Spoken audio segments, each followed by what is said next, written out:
Everybody, how's it going? Let's see here. Dear sister, you're vertical. Yes, ma'am. That's why I said you're vertical. Because you were, in fact, guess what? Vertical. Yay! Alright.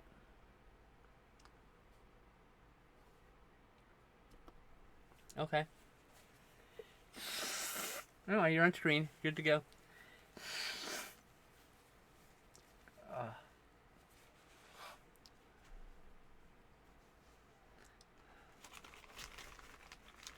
How are you doing? Nauseous, but I'm okay. It's okay. You gotta move the art up left a lot.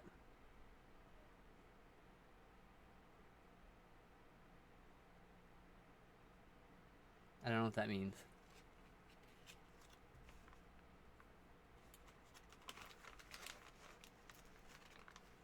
Ah.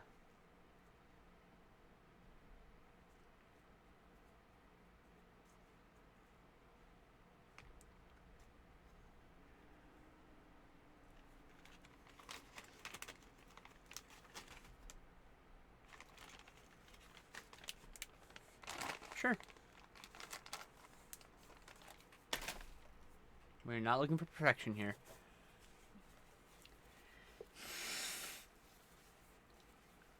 Oh. True? Now you can be heard. I didn't have sound for you for a minute there. My Oh. bad. Oopsie. Pencil the Anyway. best. Now that the chat can hear you. Hi, chat.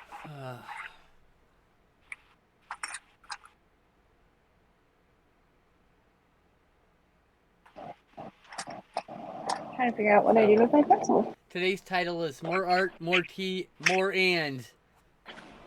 More and. More and. More? More and. More. More. More. More. More. More, more, more, more. More, more, more. Quack. Meow. Moo. Eon, eon, eon. Roar. Meow. Quack. So how was your 2 weeks? It was okay, I guess. About the same, honestly. I have to go get more doctor test stuff.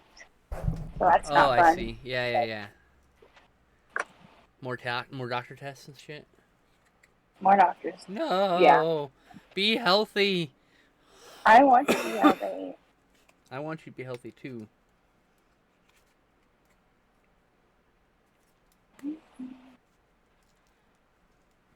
Yeah.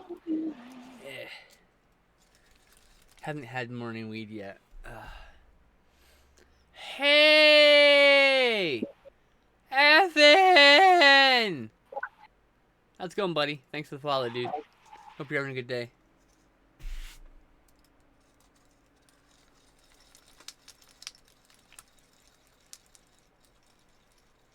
Me too. Happy Tuesday. Fuck Tuesday. No, actually, it's Happy Tuesday. Tuesday's fine. Just being dramatic. I need my morning weed too. Well, get on that.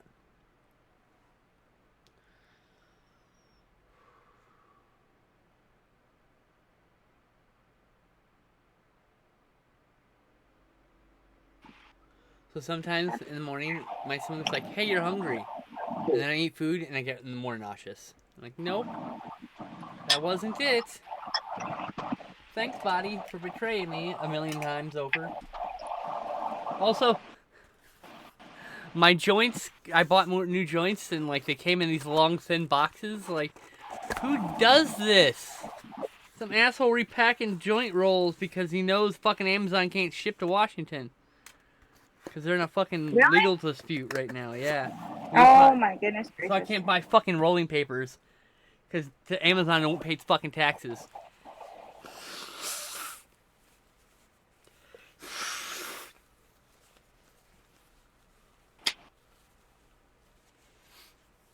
That's very silly.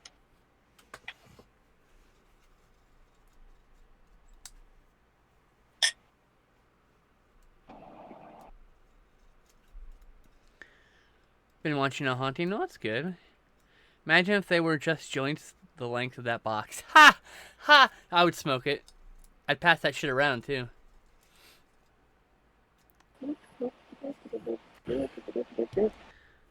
Watch Superman 3 in 4K. That must have been miserable. Considering it's like the first two movies are great, and then the first movie is great, and then Richard Lester put his fucking filthy dick fingers in it because the producers are like, "Oh, Richard Donner, me." I'm like, "But bitch, you hired Richard Donner. Why the fuck are you replacing his ass 15 fucking weeks in the production of the second movie? Fucking dickheads." Hey, thanks for the subscription, sister. It's just like, what the fuck? But producer's like, hey, you know, this isn't going out how we want it, so we're gonna replace this director with fucking Richard Lester. With Richard fucking Lester. That fucking guy. Are you fucking kidding me? Look, hold on. Let's go look up Richard Lester right now. What quote unquote bangers has Richard fucking Lester made? I know he's made a lot of fucking random movies, because he's a goddamn guy who comes in for the studios and fills shit in. Oh, A Hard Day's Night. He got lucky. And then Help was a cash in. The Three Musketeers sucked. Robin and Marion was boring. Funny thing happened on the forum is only remembered because it's a cool fucking title. Like, tell me one fucking Richard Lester movie that's worth a grain of salt other than A Hard Day's Night. He made one good movie. And by the way, by accident, there's no way he made that shit on purpose, because no other movie he has made has even a fraction of the fucking quality as Hard Day's Night. So you tell me, is it really smart if, like, you're $100 million in production on Superman 2, half the movie is shot already, Richard Donner just needs some reshoots, a couple weeks reshoots, and you're like, you know what? We're gonna, your first movie was and by the way, the first movie was a big hit. So the first Superman's super big. They're in the middle of production, second movie, and they're like, let's replace Richard Donner. Like, are you fucking stupid? What the fuck is wrong with you?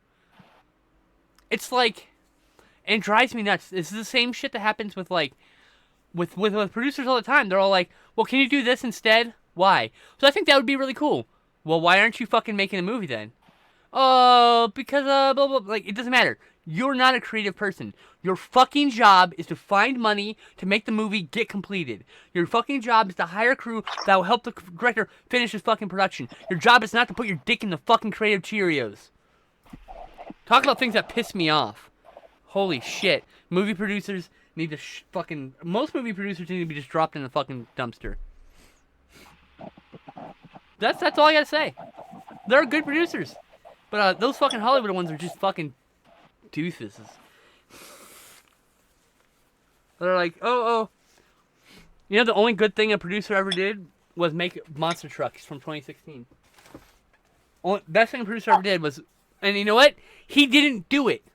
He fucking paid his fucking kids to make a fucking outline.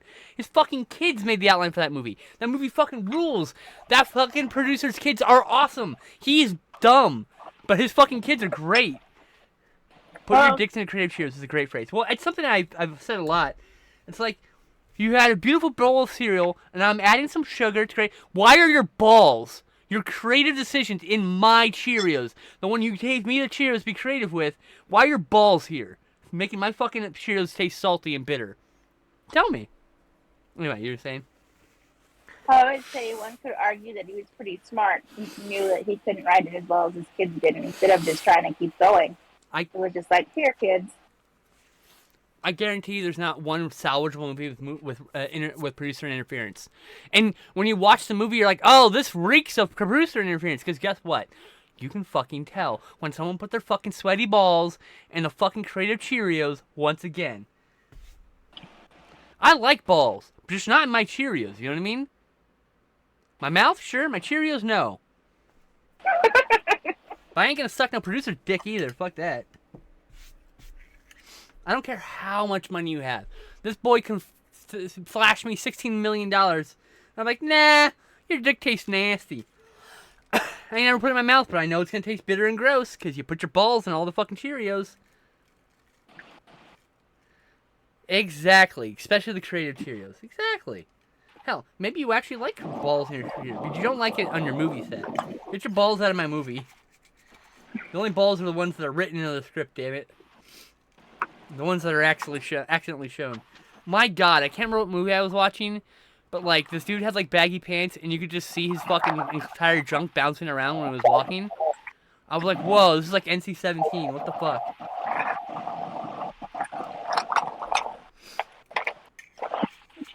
But look, if you're in the industry long enough, you will have to deal with these fucking people. These people who are failures at their creative endeavors. So they think, I'll be a producer so I can just make someone do some of my ideas.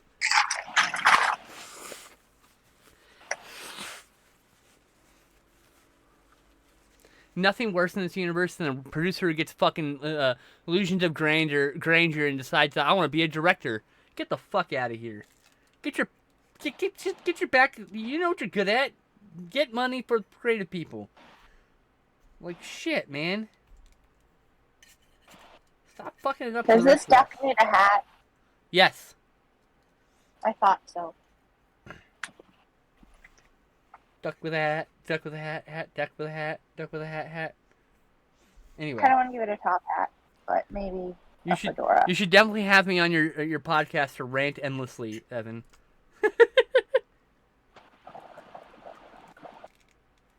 One thing I can do, I get real passionate about movies.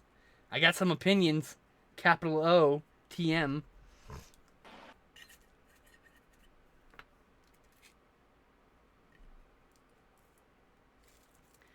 Ducky with a hat. Look at that. Look at that. It's a ducky with a hat, hat, hat, hat, hat. Top hat. I was going to go with a bowler hat, but that works. Top hat. I really like drawing top hats. They're fun. Top hats are funny. They are. That's why I like to draw them.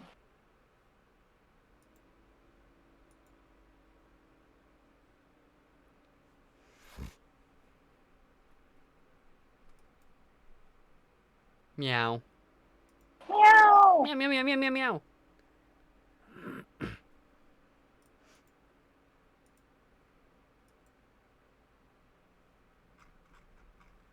Oh, I got messaged on Discord. Don't care. Just one of my viewers going on and on about the Puppet Master films, which I am less than interested in at present time. The first 6 movies are the only thing I'm willing to touch of that series. And even then, I'm watching Retro Puppet Master with fucking gritted teeth. Oh, I saw a movie actually. What? I said I saw a movie actually. Holy fuck, you saw a theater. movie? Yeah, in the theater and everything. Wow. What was it? Super Mario Brothers. Oh, actually, it's funny. It technically isn't on Blu-ray, but look. Yeah. I got it right here on Blu-ray. And Walmart had it out. So. Sarah said the same thing, that you can find it on Blu-ray now, and I'm like, well, but I really wanted to see it on the big screen. Ever seen Midnight Swim? I have not. Me? No, I'm not reading the chat. Skin Slip Soapbox? I don't need a soapbox. I just want to talk to somebody about movies. If I don't have anyone to interact with, I tend to be not as interesting. You'll see, you come to my streams when tests or I don't have another guest here, I'm real low-key. Midnight Swim. Oh, we're talking about Spirit Lake again. Hey, Red Spirit Lake is a shot-on-video horror film that I was actually thinking about buying. No diver has ever managed to find the bottom. Oh, yes, I've seen the trailer for this. Looks interesting.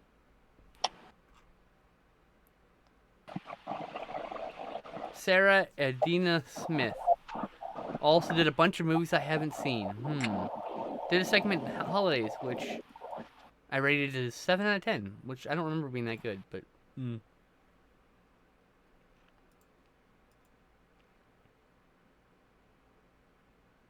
I've noticed you tend to rate movies pretty high. No, I don't. Yeah. I'm not. No. It's not that I rate. I am a very even-keeled person. Everyone else rates things too dramatically. I can see a movie that I don't like and realize it's a 6 out of 10. Even if I didn't like the movie, I know what a 6 out of 10 movie looks like. I know what a 7 out of 10 movie looks like. I know what a good movie looks like, you know? I've seen enough of them. Even if I don't like a movie, I can give a movie a fair rating. Not everyone can do that. Some people relate like to quality, and I rate based on quality, not like. If I like a movie a lot, I'll check the little like mark on Letterboxd to indicate that. Most movies are fine, to be honest. Yeah, even the ones that people hate on. Exactly. See, Evan, you know exactly what I'm talking about.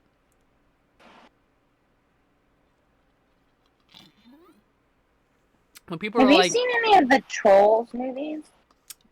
You mean like the Trolls World Tour? No. Because I don't. I've seen Troll and Troll 2, but those are different movies. No, I mean the animated. I know. Ones I know what you meant. They're coming out with a fourth one, and I am very confused as to how it's doing so well. They are very huge with the kids. I just haven't watched any of them. Mm-hmm.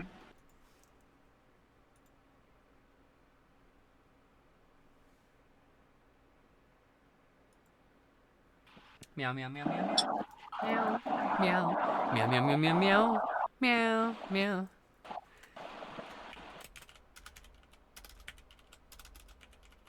Can I please hit the U button instead of the I? Thank you.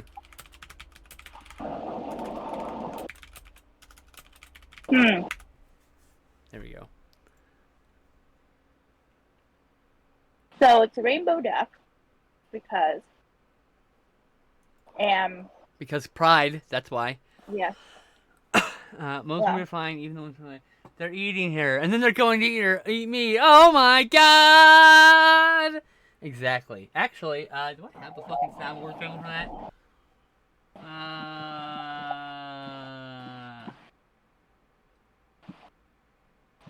No, but I do have. Where'd it go? Hold on, I'm just looking at it. There it is. Which actually, I realize no one can hear that because desktop audio is muted. But it's a quote. It's a sound clip from Hell Comes to Frogtown, where the frog guy goes, "Shut your hole!" with all the gusto you would expect from an actor. No, I'm trying to decide on the top hat color because I feel like a rainbow duck and a rainbow top hat. Go for it. Gonna be too much.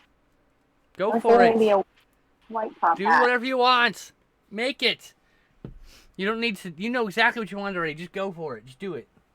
I don't know if I want a white top hat or a black top hat. Black. So no, I don't know what I want. Black. Black? Most top hats are black.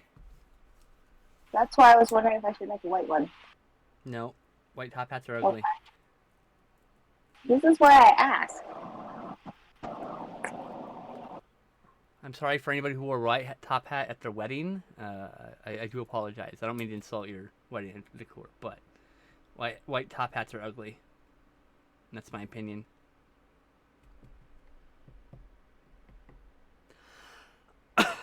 See, Evan, what you gotta do is have me on for some guilty pleasures, because I have a fucking list of movies that people consider bad. I'm like, excuse-mo-me. Let me tell you why you were wrong. I know better than trying to put off a top hat. Pull off a top hat. Anyway. Smoke them if you got them, nerds. Nerds.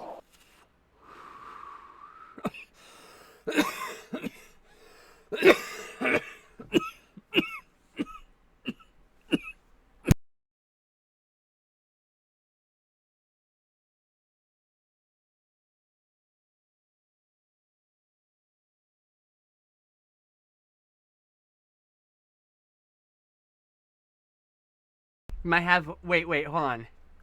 Oh, too many. Oh, Lady in the Water? Man, the only problem with Lady in the Water is M. Night Shyamalan's acting role. Oh my gosh, we have talked about this one. Yeah. My problem is, like, it's a height of, I don't know, hubris to write yourself as a fucking Jesus character in a movie that you're directing, writing, and producing. Just seems a bit of a vanity project. Now, I like everything else in that movie. I like every other aspect of Lady in the Water. Like, literally, aces across the board, except the one character. He's got too big of a part. It's too much of a vanity casting. He brings the whole thing down because he can't pull it off. And I don't hate it, mind you. I don't hate the movie at all. I'm just saying, like, that's just one of those movies that's, like, contentious. Because, like, yeah, there's some major problem with it, but also it's really good in every other aspect. Like, I have a feeling if Shyamalan hadn't cast himself as the Jesus character, that film would have the same reverence as any Del Toro film. Because I'll tell you what, that movie feels like it could be a Del Toro film if it were just a little more horny.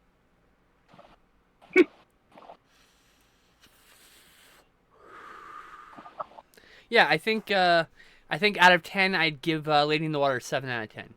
It would have been an 8. It would have been a 9, maybe, even, if it didn't have that vanity project aspect to it. In my own rating system, I mean.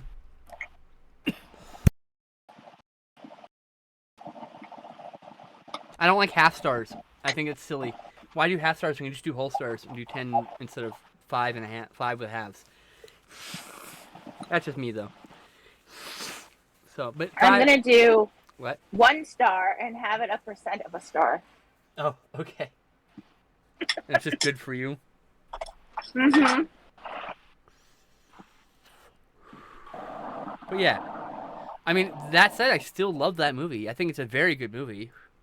I don't think there's. Look, here's an opinion. I've never seen a bad Shyamalan film.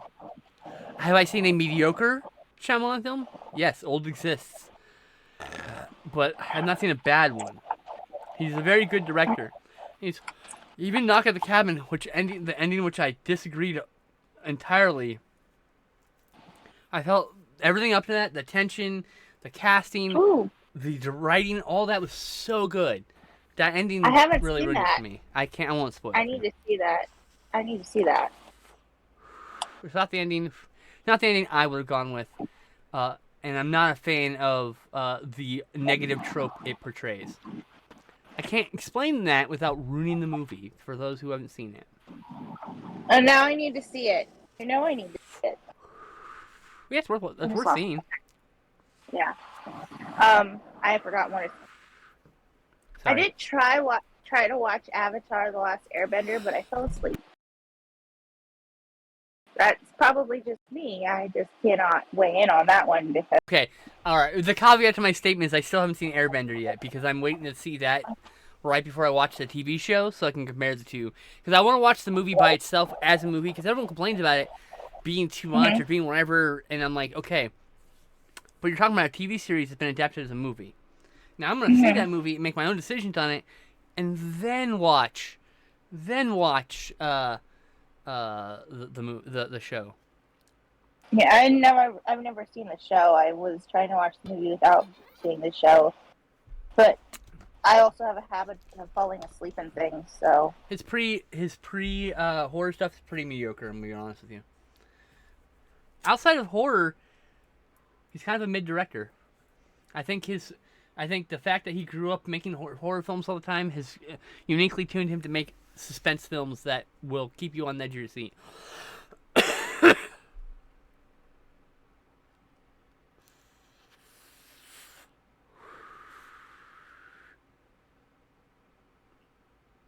Yeah, like I want to give the movie a fair chance, right? Like I know it's likely a bad adaptation of the show. However, Is it still a decent movie as itself? I have to decide for myself still.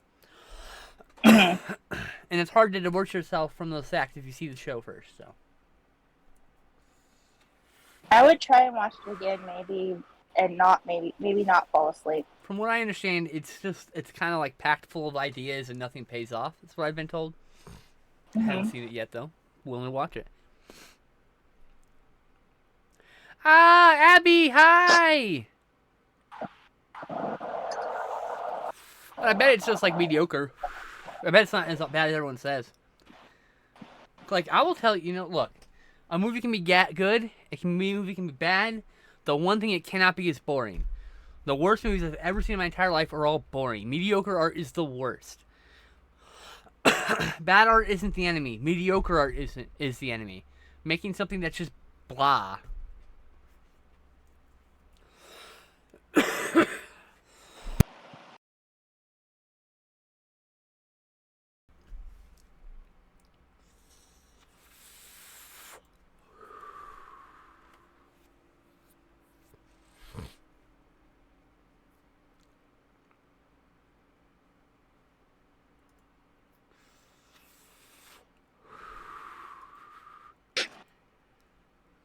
Yeah.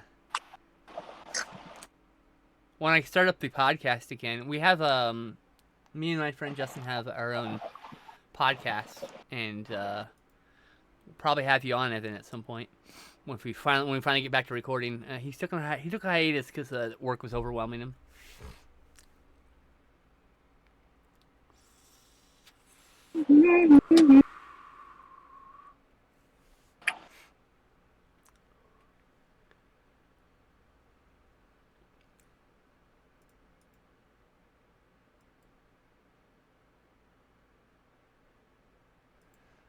Yeah, none of the work. I hate the back end. My problem with podcasting is I'm really bad with the audio editing and the uploading of all that stuff. I'm really great at the recording.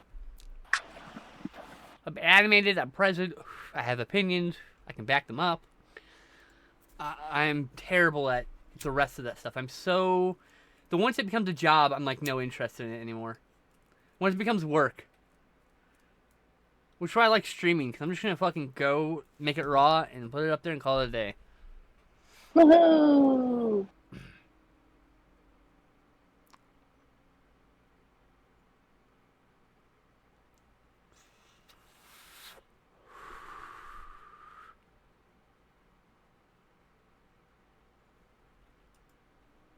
Heather! Abby, you're so smart. Don't you ever talk bad at my friend again. I will come yell at you in your face. I'll fly to Maine, get really close to your face, and yell at you, and tell you you're awesome. What's that? Which question? Kuchu? What? What? What are you talking about? Will you ask me a question? No, I said Heather. Oh, okay.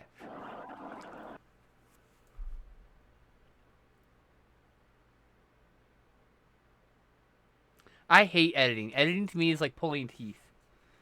I pray and hope I find a partner who just likes editing, so I can just be like, here, edit my shit, please, for fuck's sakes. That would be Glenn. Editing. Fucking, like, the thing, I barely passed the audio editing class in film school. It's like it's pain. It's torture. You can't leave this room until you have an edited 15-minute video out of the 4 hours of footage. Like, I'm gonna shoot myself instead. How about that? That's not right. I'm gonna just kill myself. Cool. You're in a depressive episode. Oh, I'm sorry.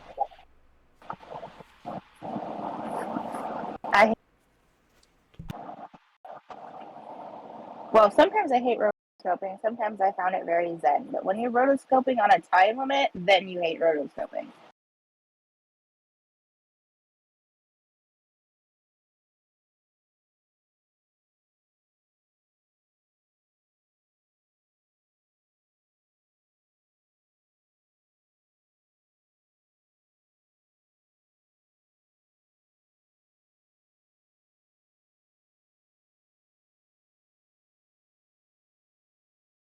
I'm really sorry to hear that, Abby. I hate doctors.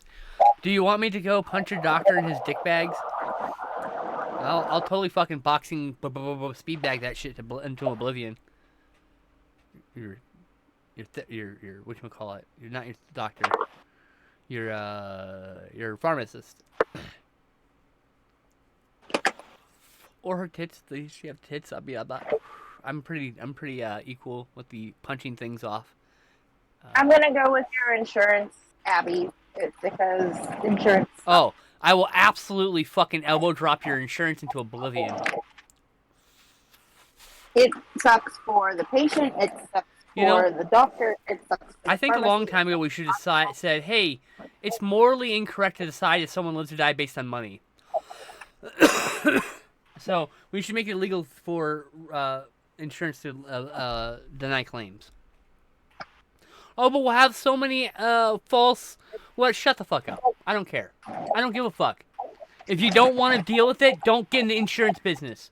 You don't get to just get out of it by being like, no, you can die because we don't pay for your fucking... You know what? Fuck you. Fuck you. I hope you burn to the ground. I hope someone burns you to the ground. I ain't gonna do it. Okay, we're picking rainbow colors now. I need your input so you can tell me what colors we want. Tweed. I'm really bad with red, orange. It's not coming out my nose. Yellow, green.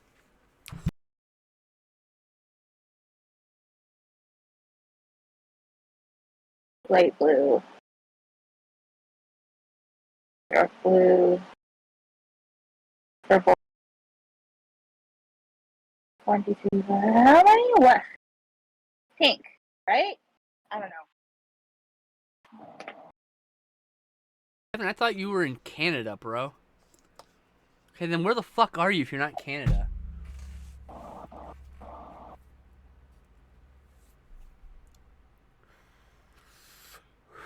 Like, holy shit. Yeah, I hate... Shouldn't have to... Like, here's my claim. And insurance should go, okay. Mississippi, oh, man. You really are, like, farthest point from Canada, aren't you? I'm over in Washington State.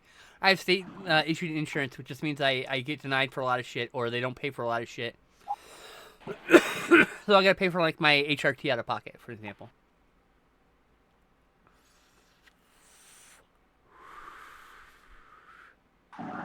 Wait, you're politically opposite, or Mississippi's politically opposite? I think they mean Mississippi. Yeah, well, I wanted clarification. I'm like, wait a minute, you're a Republican? I don't think I can be friends with you now. We have to have a serious discussion about your politics, sir. But no, I gathered Evan's a good dude. Apparently, they don't like the word redneck. Okay, thanks. First, that was the first time Automods caught that in a while. Yeah, I'm surrounded by Trumpers. I'm in the red area of the state, so of Washington. I'm in the rural area in the mountains, so. I'm also in a red area of California. It is super weird. You are in the most racist city in California, too.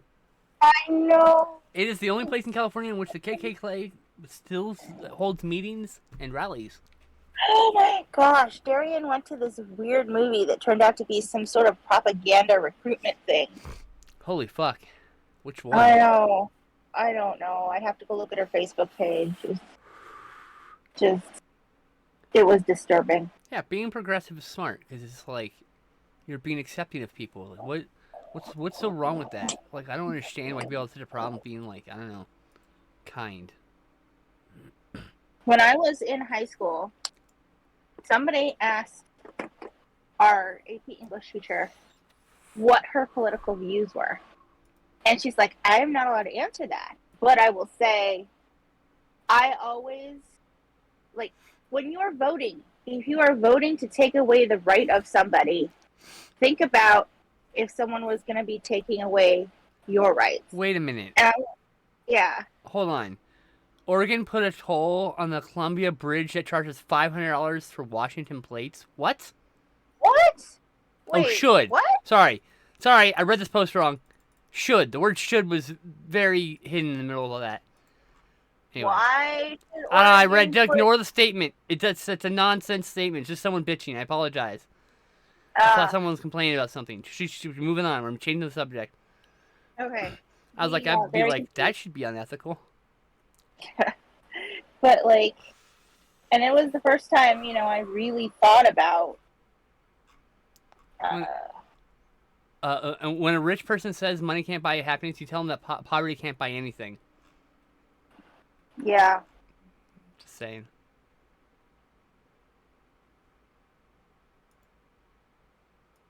Duck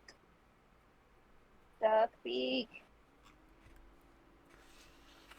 I gotta get off social media.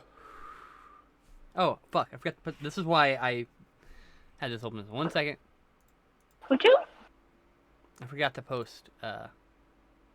Also, I posted this in coming attractions to the stream announcements. My bad.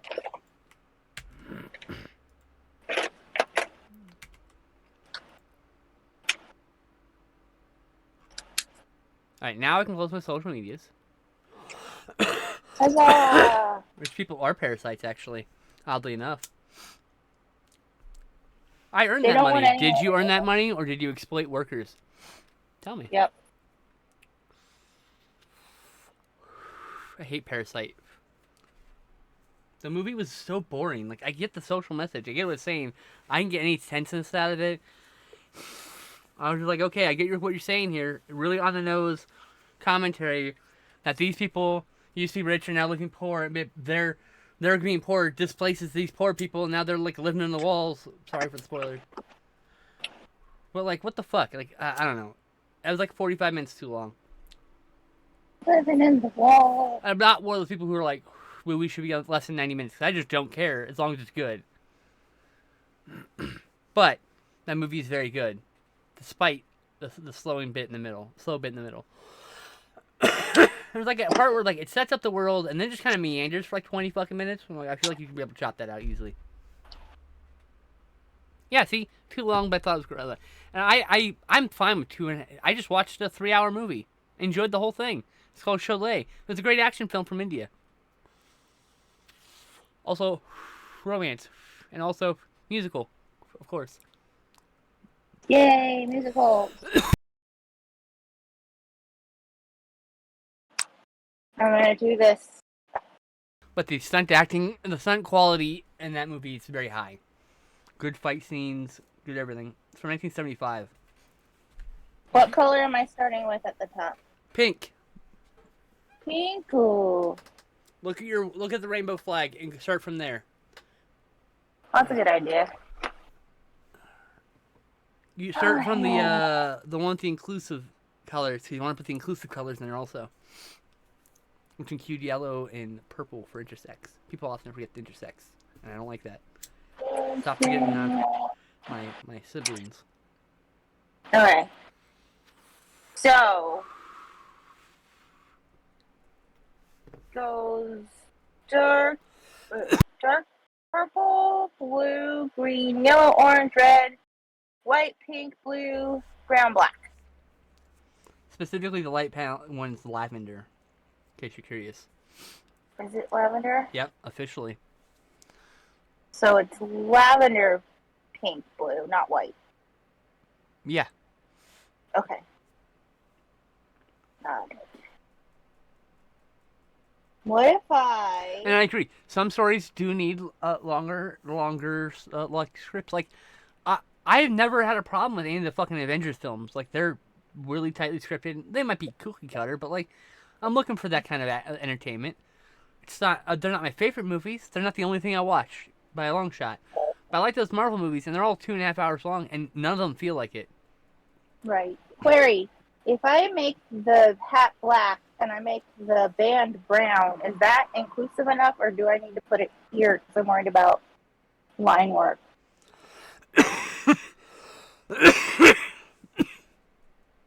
I don't know. Yeah.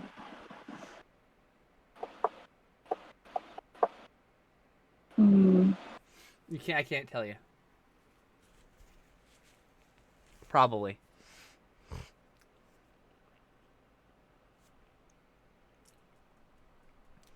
Like, you know, I've seen some long movies that feel long and some long movies that are like, wow, this is 2 hours went by quick or whatever, 2.5 hours. I prefer them. If I notice the runtime, that means it's probably too long. Because I had time to think, wow, this is really long, instead of being wrapped up in the movie, right? Mm-hmm. That's at least in theory. I say in theory because there's always exceptions to the rules. There's this really long movie I like called Tombad, which is about like this evil city that eats people, and it was like some maw of an ancient god that you throw people into. But it's like 3 hours long. And I love it. Feels too long. Pacing is the hardest thing to do, I think, in a film. Like, reading Walter Murch's In the Blink of an Eye really helps. Like, it really helps. But it's not perfect. Know anything about music theory probably helps a lot with the rhythms and patterns aspect of it. And honestly, I wish more people did that Baby Driver thing of, like, cutting to the music. Actually cutting it and, like, making things more visually interesting like that. Evil Bong 2 was better than fucking a lot of movies. I hated it. It was definitely better than a lot of movies. Like, the worst movie I've ever saw was Executioner City, which is literally 90 minutes of...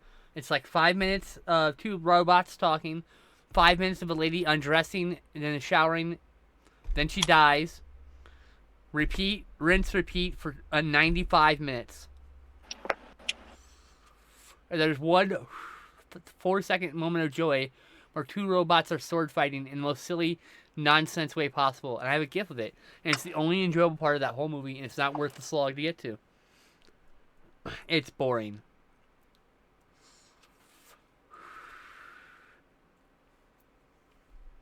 Like, I don't even care about like the nudity, like whatever. Like, when I watch this movie, if you're like out here making like late period Wynorski films, like I don't, or was it Wynorski? No, who did the 1313 movies?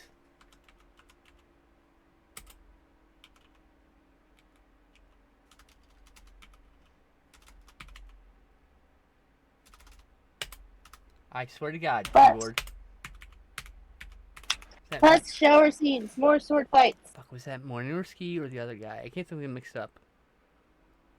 Why did I get them mixed up? I don't know. Something went wrong with the IMDb page when I went to go look at it. Thanks, I guess.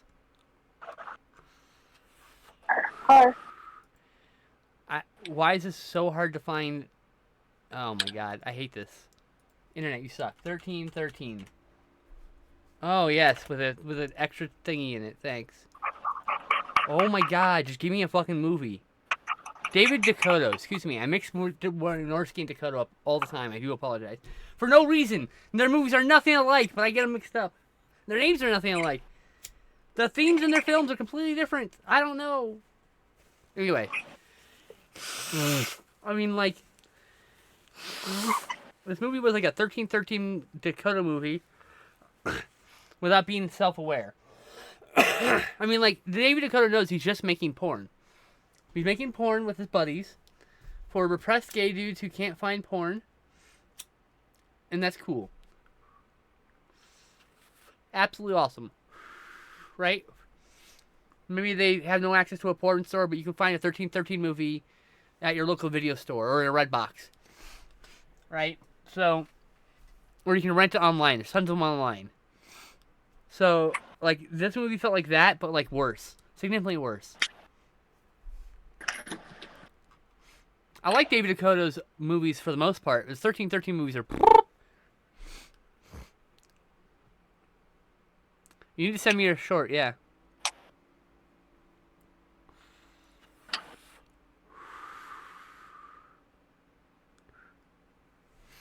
The thing about, like, pacing is, like, everything in the movie should be leading to the next scene. And people forget that. Like, the scene I'm writing right now has to flow into the next scene to some degree. And so, like, that helps with the pacing. And the flow is also both visually and on the page. Okay. And the inverts, TS17, is just so is on YouTube.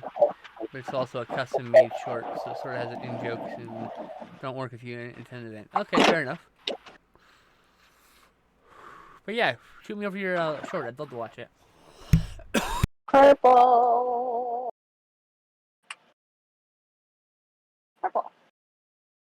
I'm gonna have a problem.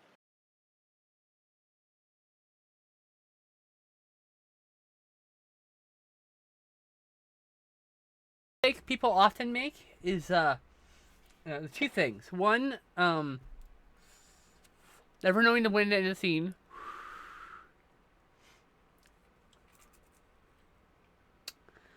Oh, I forgot my words. I forgot what I was gonna say. Shit. I always forget what I'm gonna say. I'll come back to it at some point. I'm sorry, I forgot. Whoa.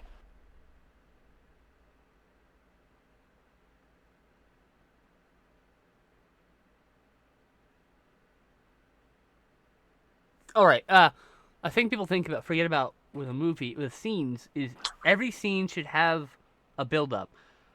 Maybe it's not like intensity of like maybe it's not like an intense thing. Maybe it's an emotional build up or a character is moving towards something. Like there has to be like a story, even if the story is he goes to the door and opens it. That's a story. He goes to the door, opens it, is a story. But you have to make it like that, and your shot selection's important.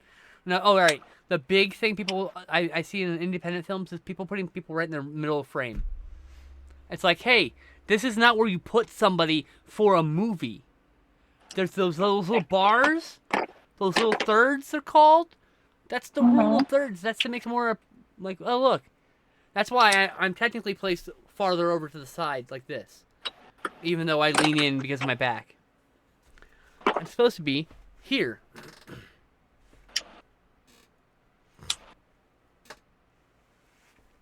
Team offset always. Well, in graphic design, I'm very much a symmetrical person. I love symmetry, but symmetry in film has to come for a reason. It can't just be, otherwise it just feels like, I don't know. I don't know how to describe it. It's off-putting. It's just off-putting. Filmmaking is a delicate process, and there's a reason why people go to school for it. You don't need to go to school for it. Fuck, I think the people who didn't go to school for it sometimes make better movies, but understanding when to break the rules is kind of key. The 180 rule is a big one that gets you broken all the time.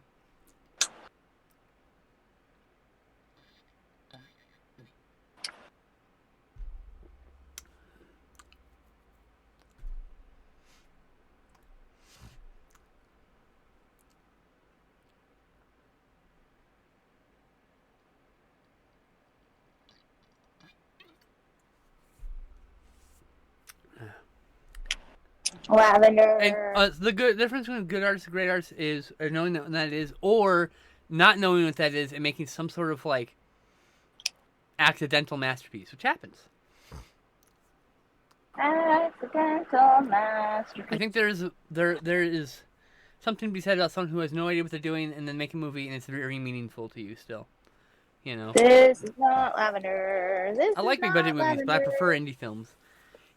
Goodness gracious. Not because of history, but because I often find myself there and I don't find myself in the big screen.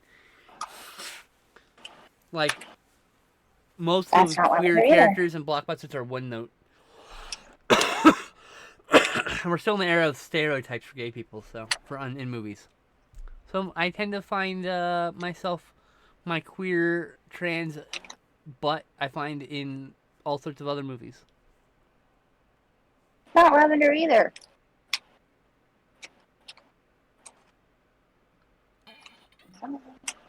Problem studio movies, they only work to a point. You got a big budget blockbuster, great.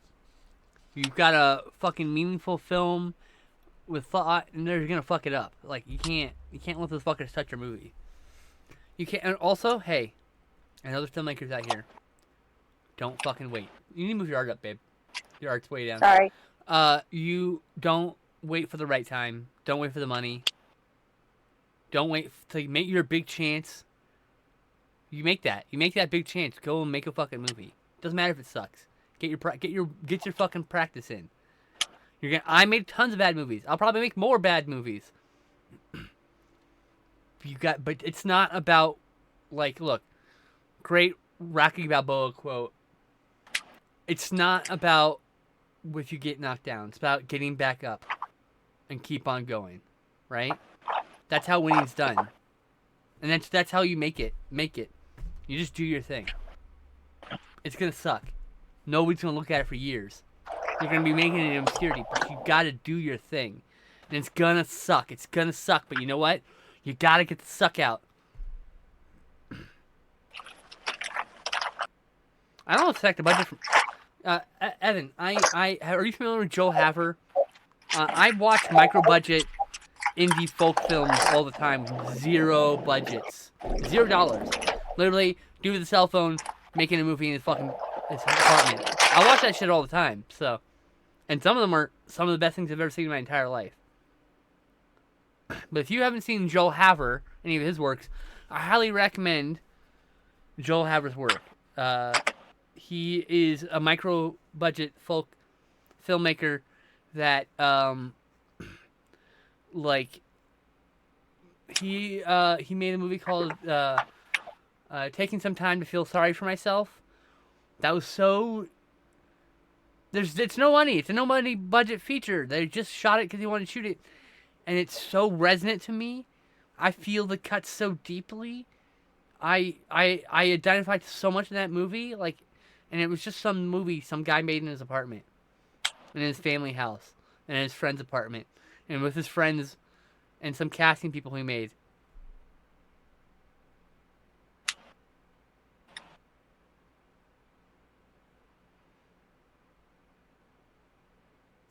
Yeah. Oh, you dove in further after sharing the animated short from the other. Did I share one of his shorts? I don't even remember. I know he does a bunch of animated shorts, which are okay. Some of them are really funny. Joker's The Greatest Scheme is my favorite because it's just God. What a sleazebag. Sleazebag Joker might be my favorite. Not Jared Leto's sleazebag Joker, to be clear. Yeah. I definitely check his feature films out. They are all very interesting. Not all of them are successful, to be really honest. I think I'm Going to Be Famous is a pretty weak film. I think 31 Days in Marshall, North Carolina is got some really great ideas, but I think due to the circumstance of its birth, it cannot get to the heights that it could get to. So, like, yeah. I watched Tu Wong Fu yesterday. It was pretty wholesome for a queer movie. That's really nice. Yeah, I need to see that and the other one. And the two big drag movies, right? Have you... oh, God. Abby, I forgot your name for a second. Have you seen Paris is Burning, the documentary? Paris is Burning?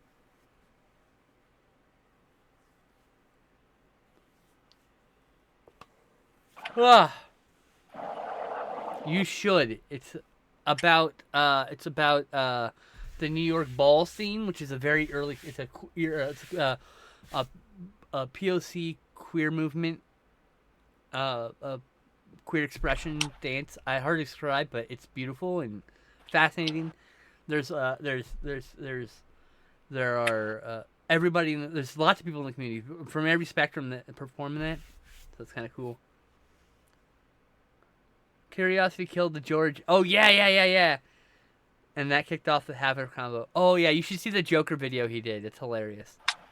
It'll make your skin crawl a little bit. Like, damn, bro, this is kind of fucked up.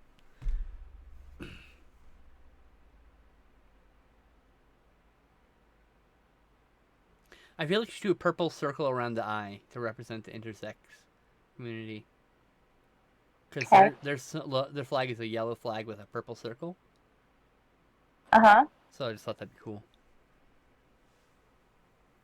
I do a purple circle. You did. It was great. Nice.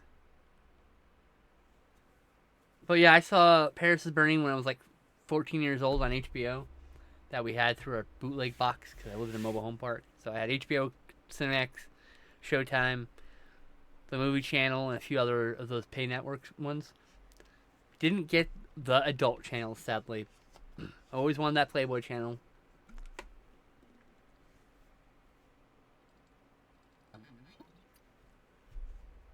As a horny little kid. Anyway, so true story. I've been on the internet since I was like 12. I've been sexually active in chats on the internet since I was like 13. No, it's not okay. It's just the 90s that this happened.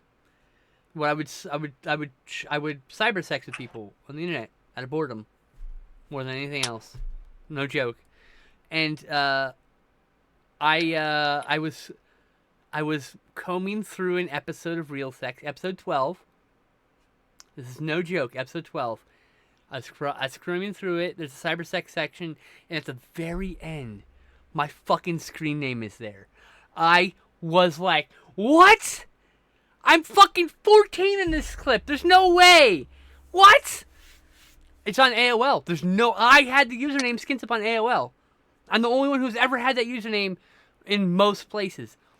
My Fortnite account got hacked, so I'm the real Skinslip over there.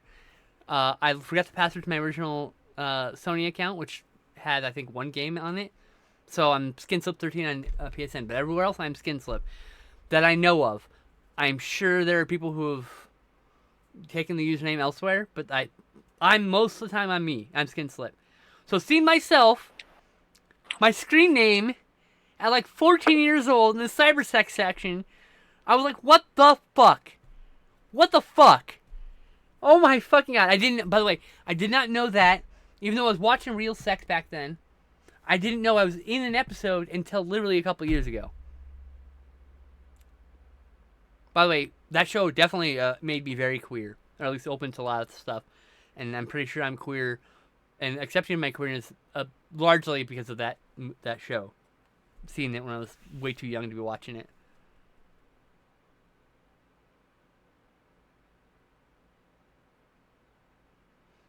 And yeah, not a lot of people talk about how porn and/or suggestive media is really how queer people find themselves in their sexuality. Yeah, absolutely, 100%, 1,000%.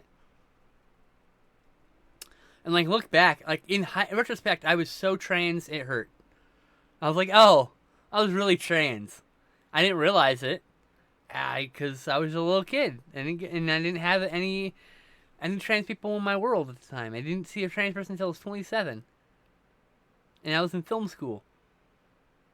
And I lived in Southern California, but I lived in fucking Simi Valley. The most racist, most fucking conservative section of Southern California. But that part of it, anyway. You probably met a trans person at my wedding. You just didn't know she was trans. Sure. And actually in retrospect, I probably met a lot of trans people. And after 27, I met a friend who later became trans, oddly enough, but I became friends with them before they were trans. And I had this, and it was one of those things where I'm like, I'm not gay, but I have a crush on this guy. Turns out he's not a guy. Turns out I'm not either. Turns out it's a very gay feeling, but not in the way I thought it was.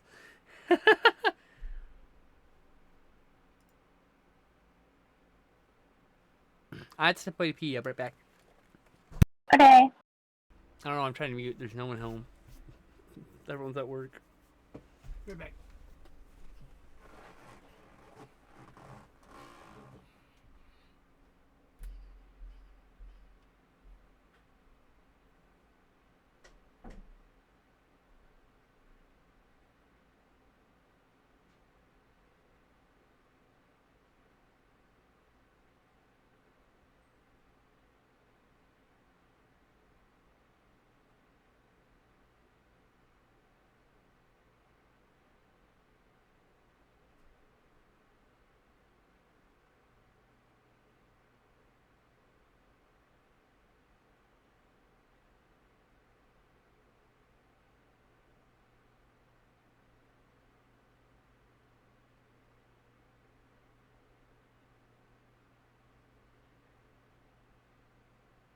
I have stuck in my head today, but not enough for me to even be able to sing the lyrics.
I was very different. I did not watch the thing, but I just fell in love with my best friend, and I was extremely confused.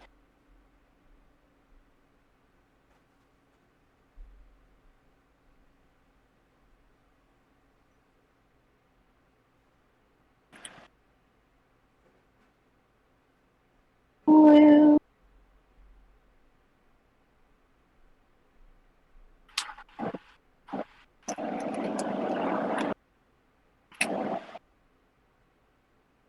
I did not end up with my best friend, but it was a very confusing high school experience for sure.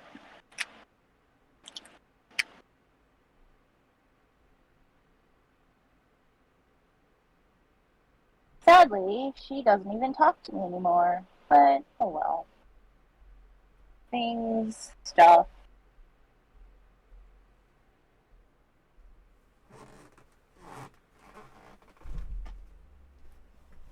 Whew. Yeah, I'm back. yeah, it was. Welcome back. I know that's why I watched a lot of ecchi anime as a kid because I didn't want to admit liking women, but I liked anime. That's cute. So I watched lots of bad ecchi so I could see suggested material of women. Well, me too. This is why I fell in love with Love Hina. Hi, Shard. See, like, I would see, oh, hey, Born Info Guy. I would see, like, movies with harem anime, which is itself a problematic title, I actually, in retrospect. But, I like, agree. but, like, those kind of animes, like, the style, like, I have all these girls I'm taking care of, but whatever, like, that is, like, yes, give me that polycule, please. Just me and a bunch of girls, and we live in a house together. That's it. I didn't realize I was yearning for that polycule, that aspect of it, until years later. But I always had the desire to live communally, in a sense of like multiple people, multiple families, or a, in this case now I think about it, a polycule, living in the same building, home, whatever, you know.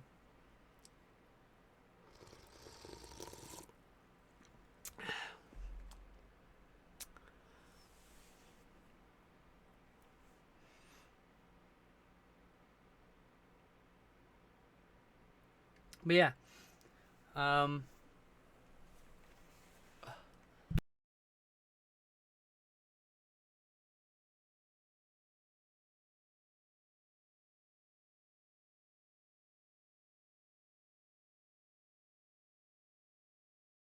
I've discovered it looks kind of weird to have it just be straight rainbow, so it just didn't it's occur gonna to me be. that like saying things like "I wish I were a girl" is not something that normally happens when you're a man.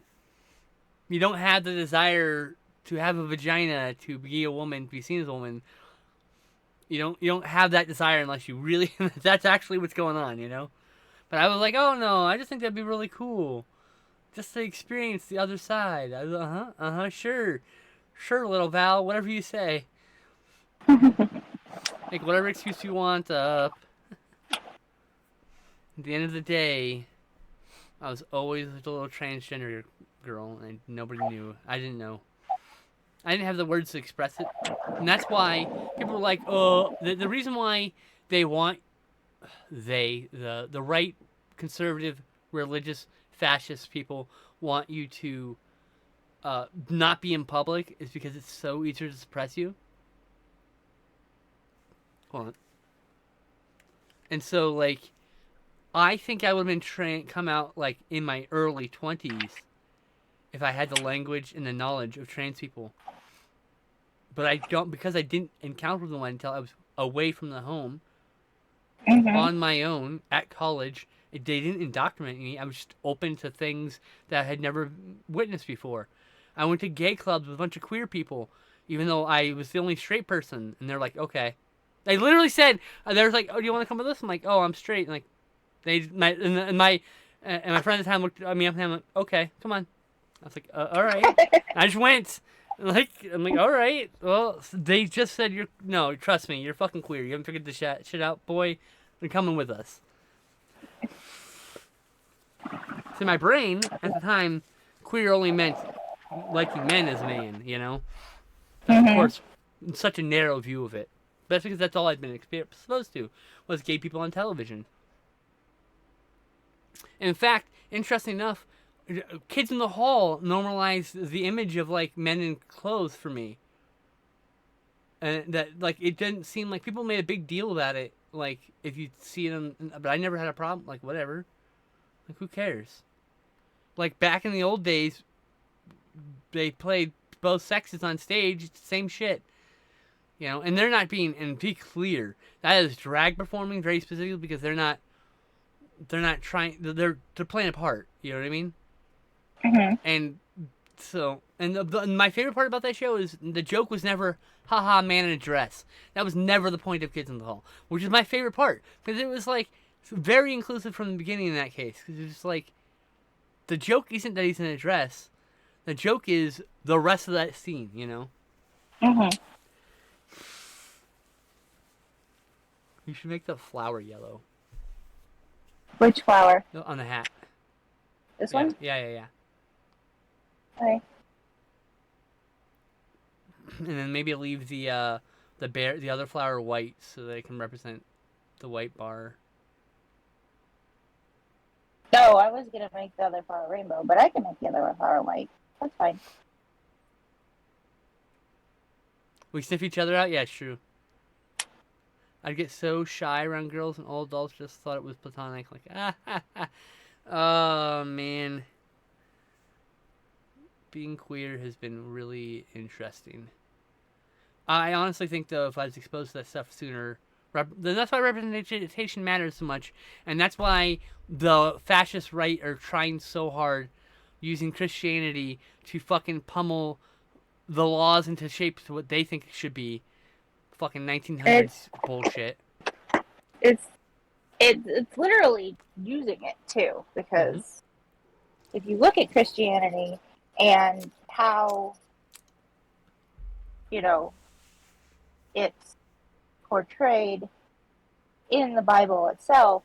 Well, Pete, Abby, that's the thing is people like to like. There's some people like to cause infighting in the community, okay, and that includes, uh, anybody who's non-confirming gender-wise, okay, like they will like make like they'll make oh, well drag queens aren't queer. I'm like fuck you, they aren't. Like absolutely fuck you. For some trans women, that's the first expression they get to be a woman. You cannot fucking tell me that drag isn't queer. Okay? Like this is a real controversial saying, but I'm a pro femboy queer. Those are queer people too. They just haven't figured their shit out yet.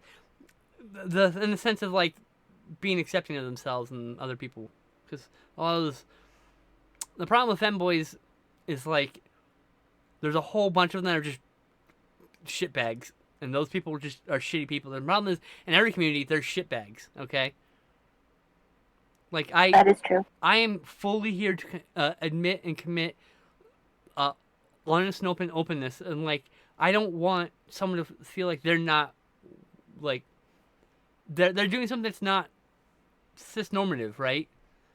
Gender normative, so they should be part of the community because that's how it works. That's fucking how it works. Because they're not one of them, they're one of us. They didn't figure it out. Maybe they're voting against their better interests or whatever. Like that's a whole other issue. But like, I'm pro all these people because gender expression starts with even the slightest bit of rebellion, and that rebellion should be nurtured like an ember and you're trying to start a bonfire, right? You gotta nurture the flame. So anyway, that's a real controversial thing. I'm actually gonna definitely get unfollowed and or blocked by people for fucking saying that shit because the whole it's the femboy issue is these. It's just another thing to divide the fucking community. I don't stop it. I don't. If you come at me with that kind of energy of like, oh well, these people aren't queer, then you're out. You're out of my community. You can be queer, you're LGBTQ, but you're not going to be in my circles if you're going to be exclusionary. There are no exclusionaries here.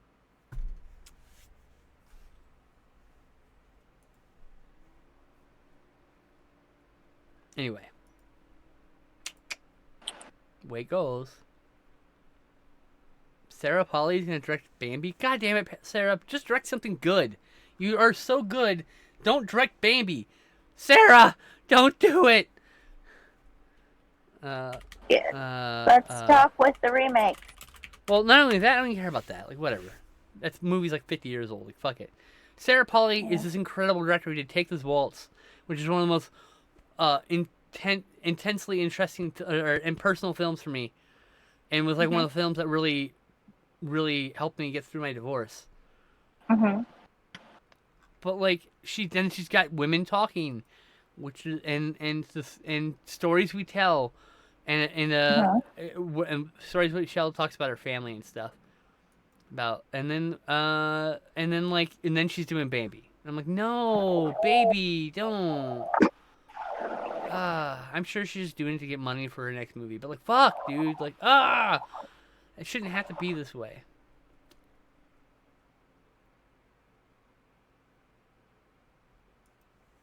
Ooh, that's right. AEW Collision is happening this Saturday. I'm excited.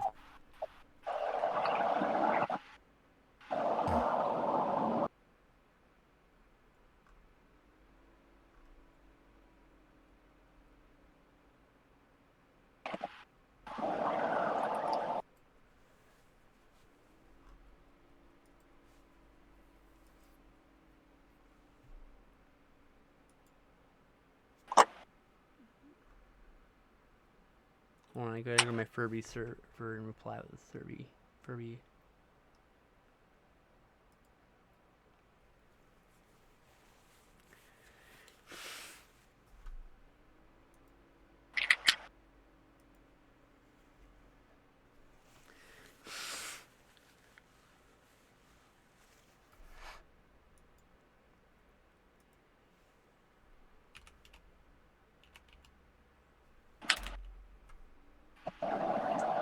Who the fuck? Hold on. Well, hang on, I knocked.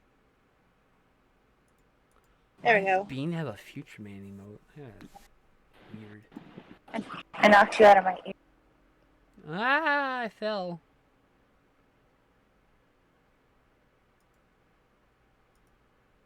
Sorry, I'm replying to Furby shitposts with a bunch of Furby emojis.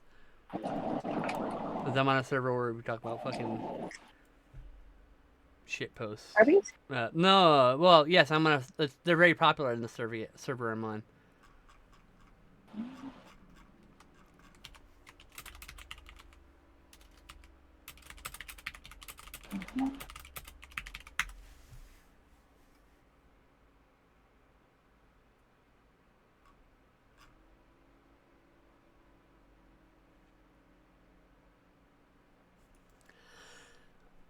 Gotta head back. Alright, take it easy, Bornifo guy.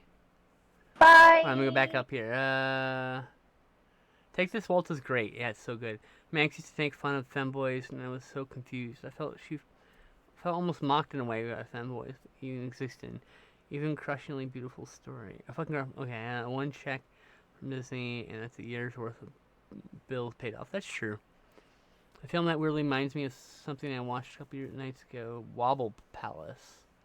I guess I would say Wobble Palace doesn't remind me of Take This Waltz as much as they both deliver the same sentiment in different ways. Okay. I understand because she was a baby trained and had a lot of dysphoria. But I think came out in a very toxic. It's very toxic. They're very toxic femboys, and I think that's unfair. Like, you know, people have their own, often very complex trips to finding their own identity, and you know, like, and I think to shun people for doing that is kind of wrong.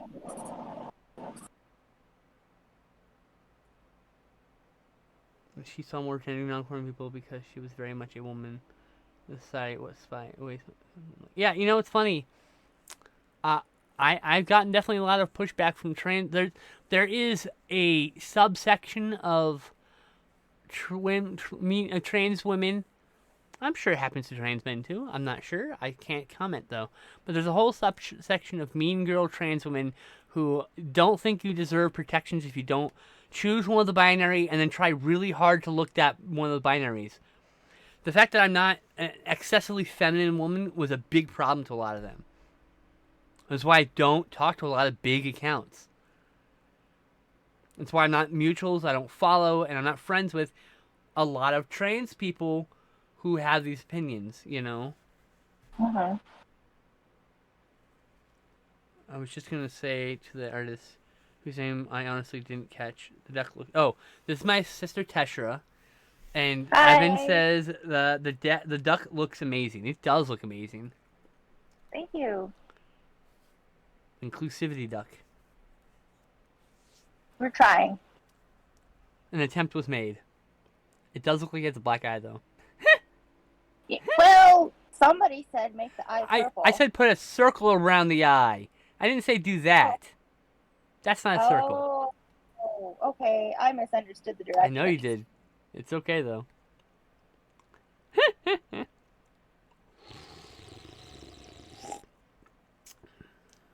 Oh yeah, I know exactly what you're talking about too, Abby. And exactly, I would say that's a good way to describe that person.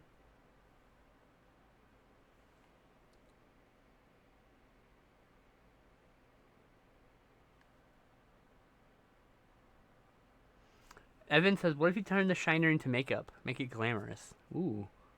I should do that. I You forget how to do that. should actually do that. Then get eyeshadow instead, right? Mm-hmm. Wow, I think I'm actually hungry finally. That's actually a really good idea. Thank you, Evan. Yep. Appreciate that, using the big brain over there.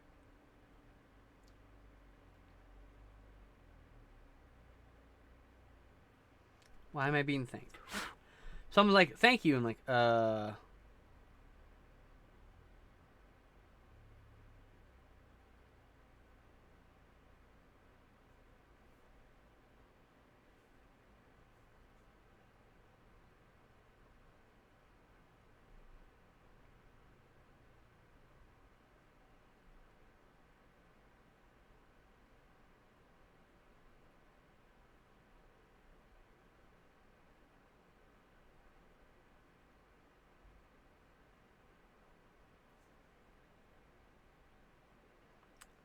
My inability to do makeup is going to really hurt me here. you haven't met all the people who are going to love you. Just remind yourself that. Cool, I love when people roll like everything except for my fucking posts where I'm trying to make people show up to my fucking stream. Hi, do you like me? Do you want to help out? Reblog and or retweet the fucking post, please. Like, holy shit. I can't believe I had to say this. Why do I have to say this? Like, I swear to God. Nothing annoys me more than I'm like, you definitely scroll right past my post about streaming. What the fuck? Anyway. People suck. This person sucks.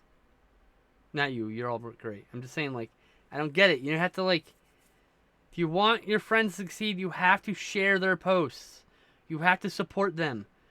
It doesn't happen in a vacuum. Showing up isn't enough. It really isn't enough. You gotta put your whole pussy into that shit. Say it with your whole pussy. I like this person. Their art is good. You should watch their Twitch. I'm messing up this even more now. So I don't know. Actually, I think it looks better. Actually. really? Yeah. Really. Okay. Just keep going. Keep firing.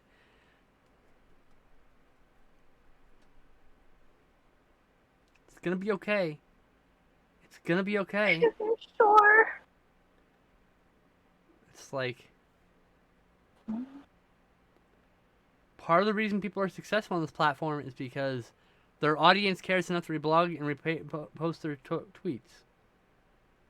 Once again, that doesn't mean you don't care. It just means I'm just saying, like, that's how you get people, like, boosted in the eyes of others. You gotta fucking boost them. I don't know how to describe this. I sound like I'm bitching. Whatever. Fuck it. And if I'm bitching, fuck you. That's it.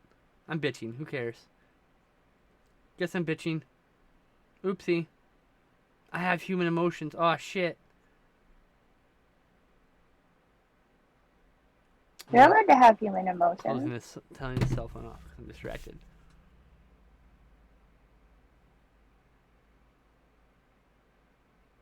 Well, I appreciate that, Evan. It was not directed at specifically you. It was directed at people on my social media who will scroll past my thing and reblog other posts I've made, but not the posts where I'm actually doing something of interest, where I'm trying to make something of myself. No one reblogs that one. And it bothers me only because I make a point to reblog people's posts when they're talking about I'm doing this thing.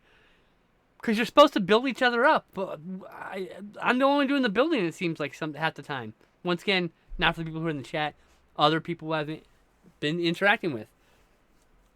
It's like they want you to boost them, but they don't want to do the work to boost you. So it's like, no. We don't do that. You just boost each other or no.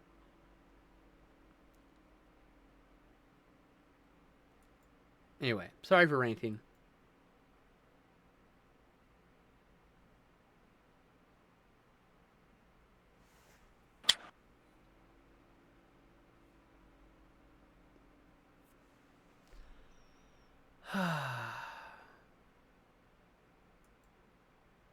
Apologies for ranting negatively. I don't usually do that. But I am a human.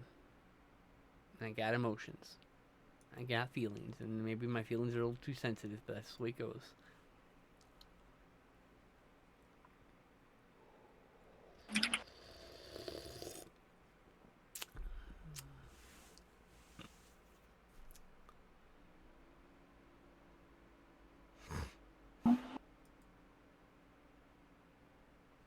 Anyway,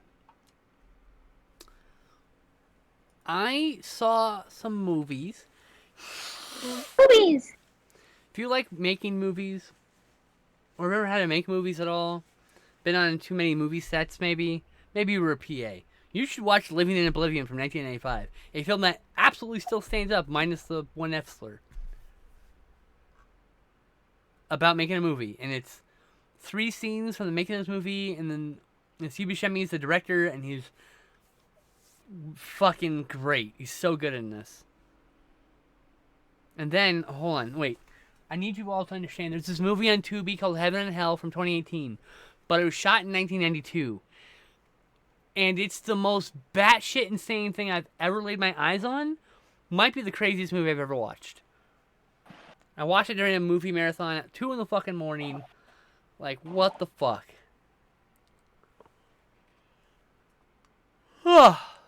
Fucking still wiped out from that movie marathon, actually.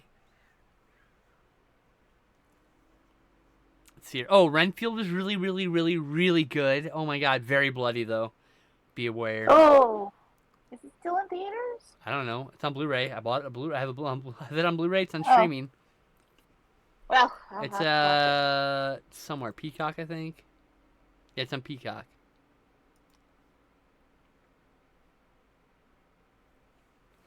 And I watched Sholay, Lady Terminator. Those are both really great.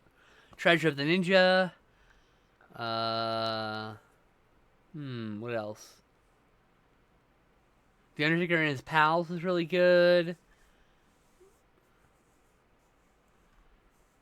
Oh, I saw the Mighty Morphin Once and Always special. That was actually quite good. Shocked. Thought it was going to be really bad, but no. Got good feels for that. Oh, Knife Plus Heart is maybe the queerest movie I've ever seen in my entire life. It's so good. Knife Plus Heart. It's a giallo. It's a neo giallo. But like, oh my god, it's so good. I had to buy it. Like I bought the from the Blu-ray from Vinegar Syndrome. They're doing their partner sale, so I'd already bought a few things, so I just added to that order.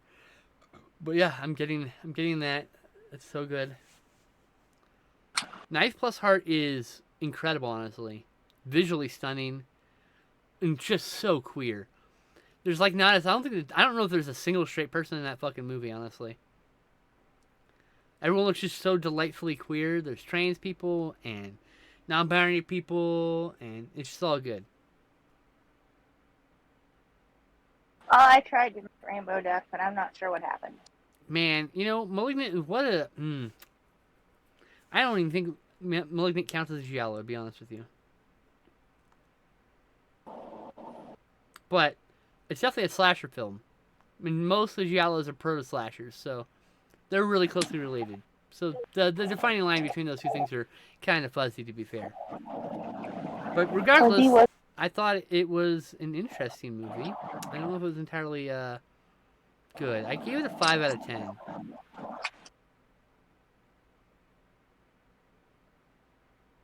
Hey, you know what? You can do what you want. It's your art. Your writing is your art. So, like, I don't agree that if look, if you said there's a really great giallo and you handed me Malignant, I'd laugh at you. Not because you're like it's something wrong with your opinion, because that's not a giallo, man. Like, I don't know. It's definitely influenced by giallos. There's definitely some giallo fingerprints, but it definitely feels more like a slasher film to me. But once again, those two films aren't the most defined separate films to begin with, so. But I mean, if your article did numbers, you made the right choice. Like, who gives a shit, right? And there's so many good giallos out there that are people don't even realize they're giallos. There's this Roy Schneider film called Night Game you should check out. That's a fun little giallo. It's the poster makes you feel like a slasher, then you watch it and actually it's a giallo. What's a giallo? Giallo means yellow in Italian, first of all. Okay. Lurid crime stories were often printed on yellowing paper, hence why they're called giallos. Okay. Giallos are crime films that deal with a lot of sleazy sex and psychosexual and it plays with the mind a bit, and it's a whodunit.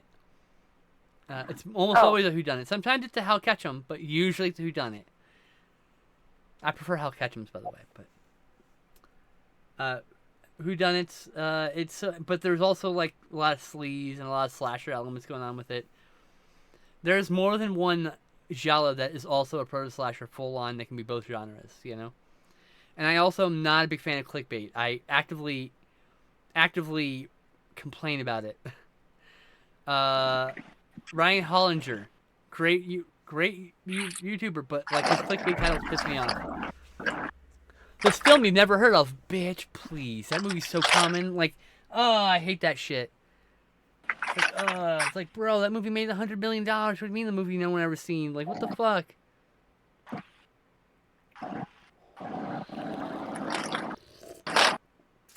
Anyway.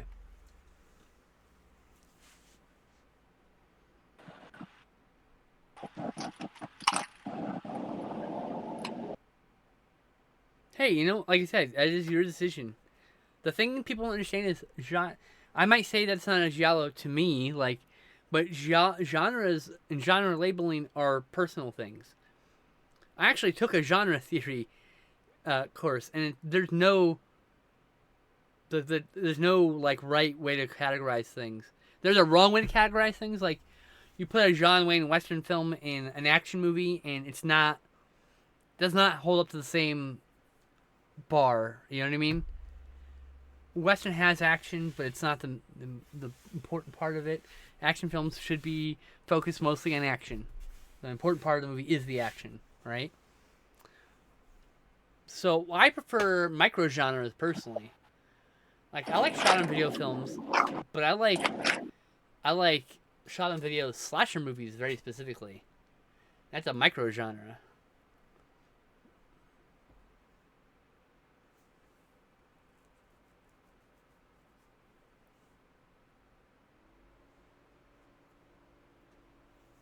It's like, this is why I don't write for any of the big sites. Even like when I started pushing to be a writer, like a horror writer, back in 2010, and I really, really pushed for it. I had articles posted places, none of which exist anymore because of various site closures, and I made connections in the community.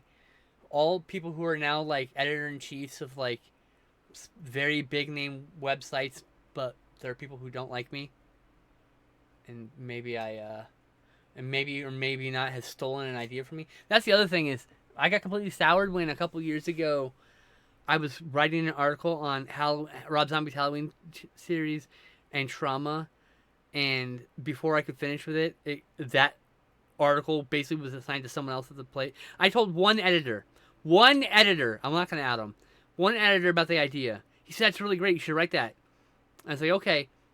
2 months later, that exact article written by somebody else on that site.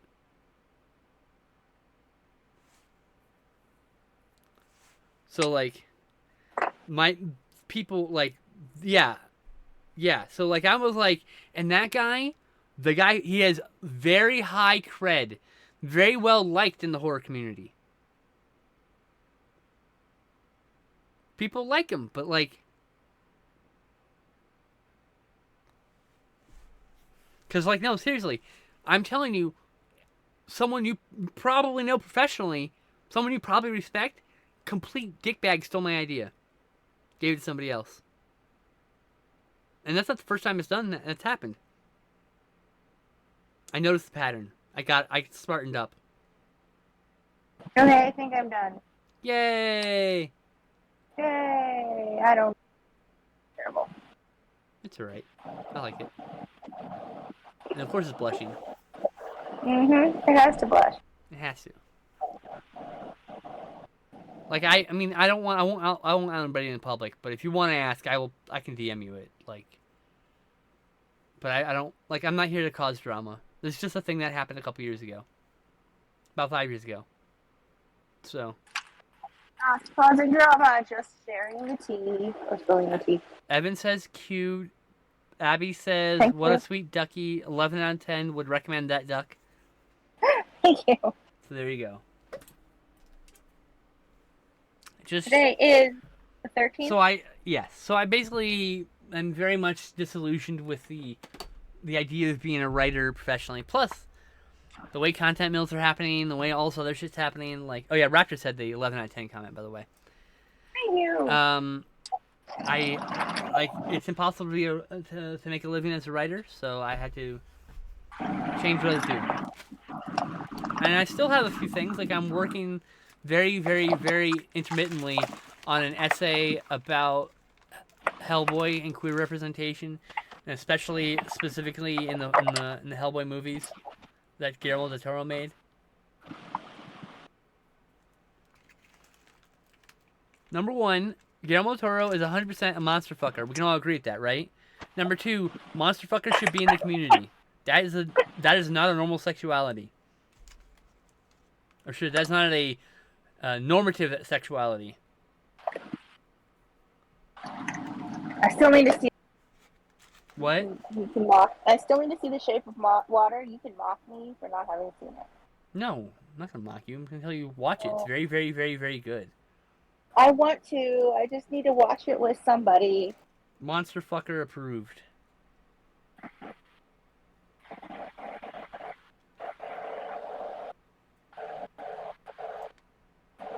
Well, as someone who is monstrous, I only date monster fuckers. That's not true, but I only feel monstrous. I'm not actually monstrous. But that's a big thing about like monster fuckers. A lot of it, like a lot of, not everyone, but a bunch of people are like, it's a self-worth issue, right? They see themselves as a monster. Not everybody. Some people are just really attracted to tentacles. That's cool too. Loosely related because monsters have teeth and dinosaurs also have teeth. Okay. Happy 30th anniversary to the Jurassic Park movie. That was yesterday. Yep. Yes. Well, actually, it was Saturday, I think. Sunday. Yeah. Oh, Sunday. Yep. But yes. But yeah, love that series. Dinosaurs. Yes. I like every single movie in that series. You know other series I like every movie of? Fast and the Furious. Do I know they're just silly little garbage? Yeah, it's delicious little junk food. Is there a Tremors one that you don't? Sorry, what? I said, what about Tremors? Yes, the one where Bert dies. Bert deserved a happy ending. Bert dies? I haven't See seen it. that one. Never thought I I'd was in Well, you denial. fucking asked. How am I supposed to know what you've seen? Okay. I Well, didn't. now I'm It's not upset. well, you should be, and it was a dumb death. Never thought that I'd see the day where a film about a lady and a manfish would win Best Picture. I am so happy it did. It's an extremely queer movie. I was gonna say Guillermo del Toro is definitely a monster fucker, and Guillermo del Toro is more 100% on the LGBTQ. He hasn't said anything, but I'll tell you that man. He's part of the Alpha Mafia with us. Okay. He might be ace. He might be gay. He might be anything. It doesn't matter. I think he's had a wife, so might be bi. That'd be cool. Probably pan. By the way, he films monsters sexually. There's tons of times where you're like, oh, regular people can just find this monster gross. Meanwhile, this weird slurping, slimy slither thing is definitely shot erotically by Guillermo del Toro. Like, yeah, Del Toro is 100% a monster fucker.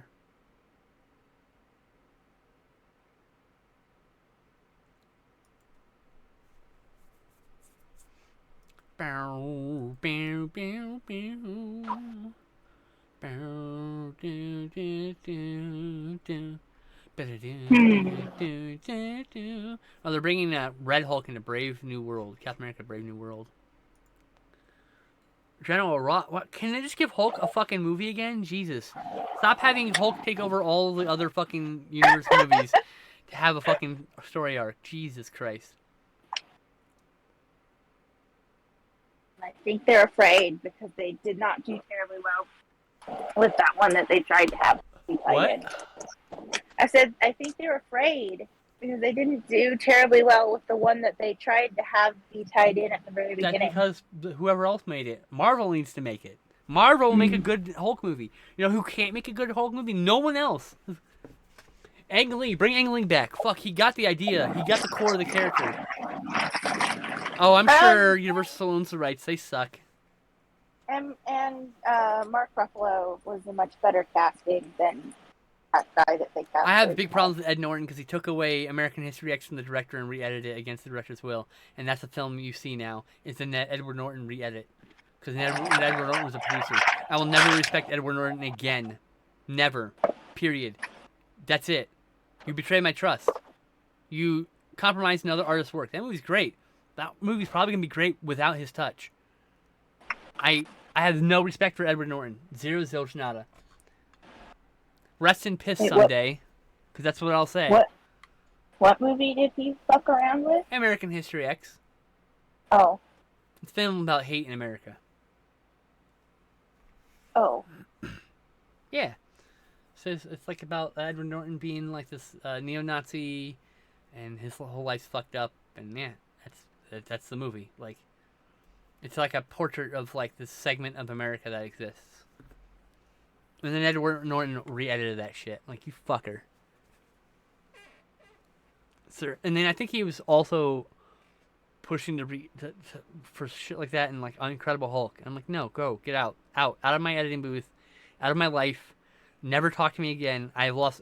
Like, I seriously, if I were friends with Edward Norton and I found that out, I would not be friends with Edward Norton then. I would be like, hey, dude, I just found out you did this thing. Why did you do that? Explain yourself. He'd explain yourself. I'm like, well, thanks for explaining yourself. I can never be your friend again because you are the worst. You artistically compromised someone else's work. Doesn't matter if it's successful. Maybe it would have been more successful if it was edited by the director. And taking away a director's vision is just... I hate that. I always side with directors in feuds when it comes to, like, over their movies cuts. Always. I always watch a director's cut over a regular cut as long as it's a real director's cut. Sometimes that's just used as a marketing gimmick. Because it almost always... And I don't know how many times I have to do this. Like... 9 times out of 10, I see the director's version of the movie, and it's better than the producer the one that producers put their balls in. 9 times out of 10. I'm just saying, like, this movie would have been better if you didn't fuck with it. Butterfly effect sounds out to me. Is that it didn't really make sense unless you had the director's cut. And it became super creepy. Studio and producer meddling is like, it's like morally offensive to me. You are telling someone, "Hey, make this. I like your art. Make this art," and then you tell that person, "No, it's not good enough. It's not like." Well, then why didn't you just do the art? You untalented hack.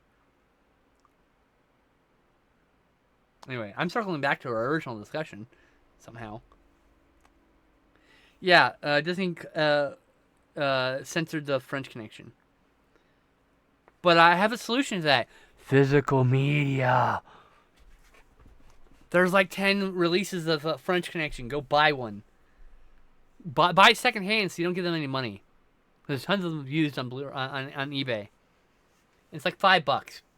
Go buy it. Won't be censored. It'll be fine.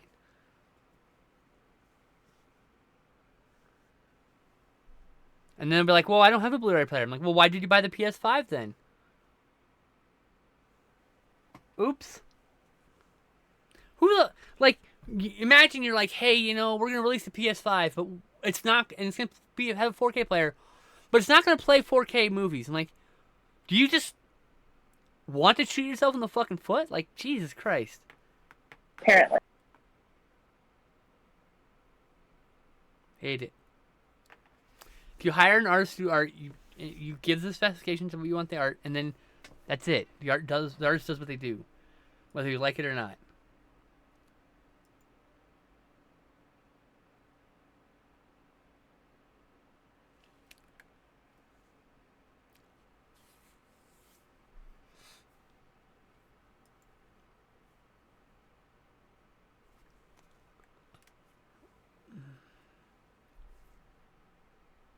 I gotta get off social media. Damn it. Does it play 4K? I thought when it was announced it didn't have 4K. It's the compatibility. I remember very specifically someone saying it did not play 4K when it came out. Maybe they fixed it. Maybe they did. I don't know. Maybe that was a pre-release thing. It doesn't matter. The point is... Oh, so it didn't at launch, probably. Yeah, they, that was a big fuck up. Like, I mean, I don't have a lot of 4Ks, and I'm not actively buying 4Ks. I actually mostly buy Blu-rays when available. I'm that old woman. Like, oh, VHS is just fine. It's not. It's not the same thing. People are like, oh, you're just doing that whole VHS thing. Like, no. Let's sit down. Let's have a discussion. You have a 4K. Do you have a screen that's more than 40 inches big? Do you have a screen that's more than 50 inches big? Do you have a screen that's more than 60 inches big? Because I'm telling you right now, you're not seeing a single bit of difference. You might think you do. Sure, the color might be more vibrant. You cannot tell the difference between a 4K and a Blu-ray without large format projection. Large projection, like a projector. Your eye cannot tell the difference.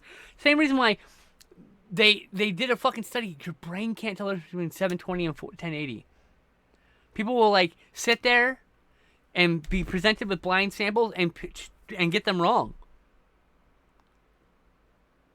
So like, I don't have a need to buy a 4K.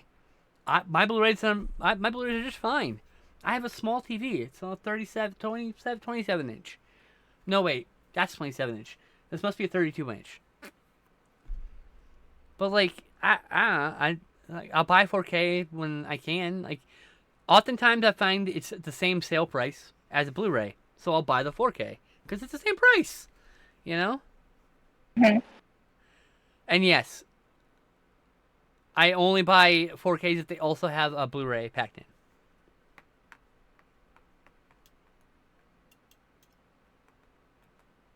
You also have some 4K. Certain films will opt 4K. I mean, like, when Criterion moves to 4K, I'll opt into buying Criterions with 4K, right? Like, and because when Vinegar Syndrome started doing 4Ks, I started buying the 4K Blu-ray combos. Like, you know.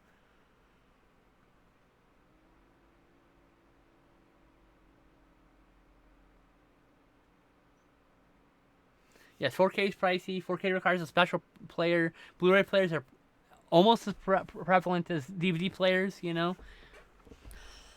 I'm like, I don't have a 4K TV. I don't give a shit about 4K. I got it because it's the same price, or or in the case of Vinegar Syndrome, the Blu-ray 4K DVD combo of some of their titles is non-optional. You just get those 3 discs. That's fine. I always try to go with those to be future-proof, but like, eh.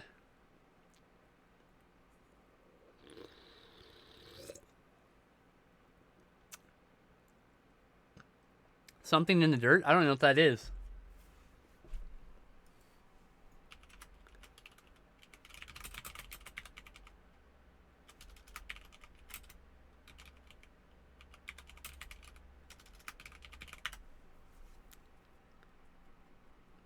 This is going to give me an error, right? No. Oh. The standard edition's still in stock. Here you go. No slipcover. They do repress the movies without slipcovers, so. Oh, Benson Moorhead. Didn't something come out about one of those guys being kind of not good? Anyway, I like their movies quite a bit.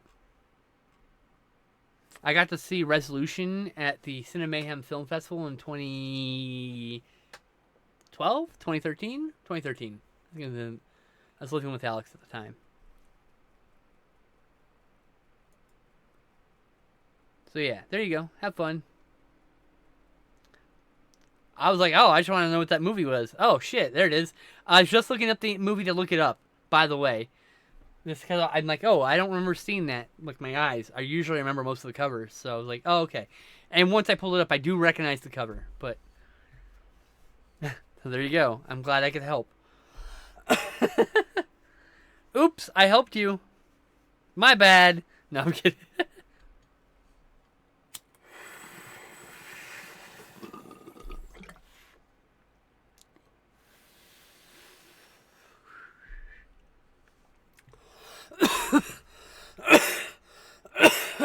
Ow, ow, oh.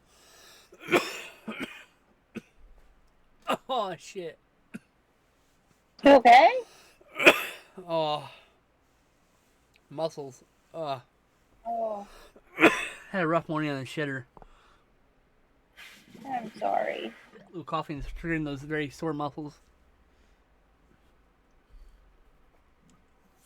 I was extremely nauseous this morning. I honestly thought I was going to throw up. There was a good hour where I was like, any moment I'm just going to throw up. It didn't happen, thankfully. Knock on wood. But yay. Pretty sure the weed helped with that, but that's why I take it. That's why I smoke the weed. The nausea and the back pain. Mm-hmm. Because I'm crooked. This slide is not me. Does not me saying weird. This is literally my spine is crooked. My left shoulder is lower than my right shoulder. Ugh. If I sit up straight, I look fine. The problem is sitting straight up hurts my spine.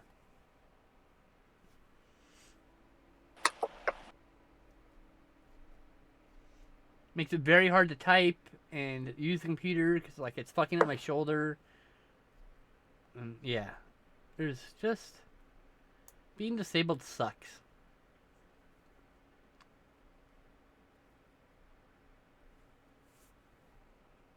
Despite what my detractors may say about it, like, oh, I'm just being lazy. I mean, I am being lazy, but also I'm also in pain a lot, so I'm allowed to be lazy. Thanks. Peace. Smokes the weed. Weed saved my life. I'll never, ever, ever, ever forget it. Let me see here.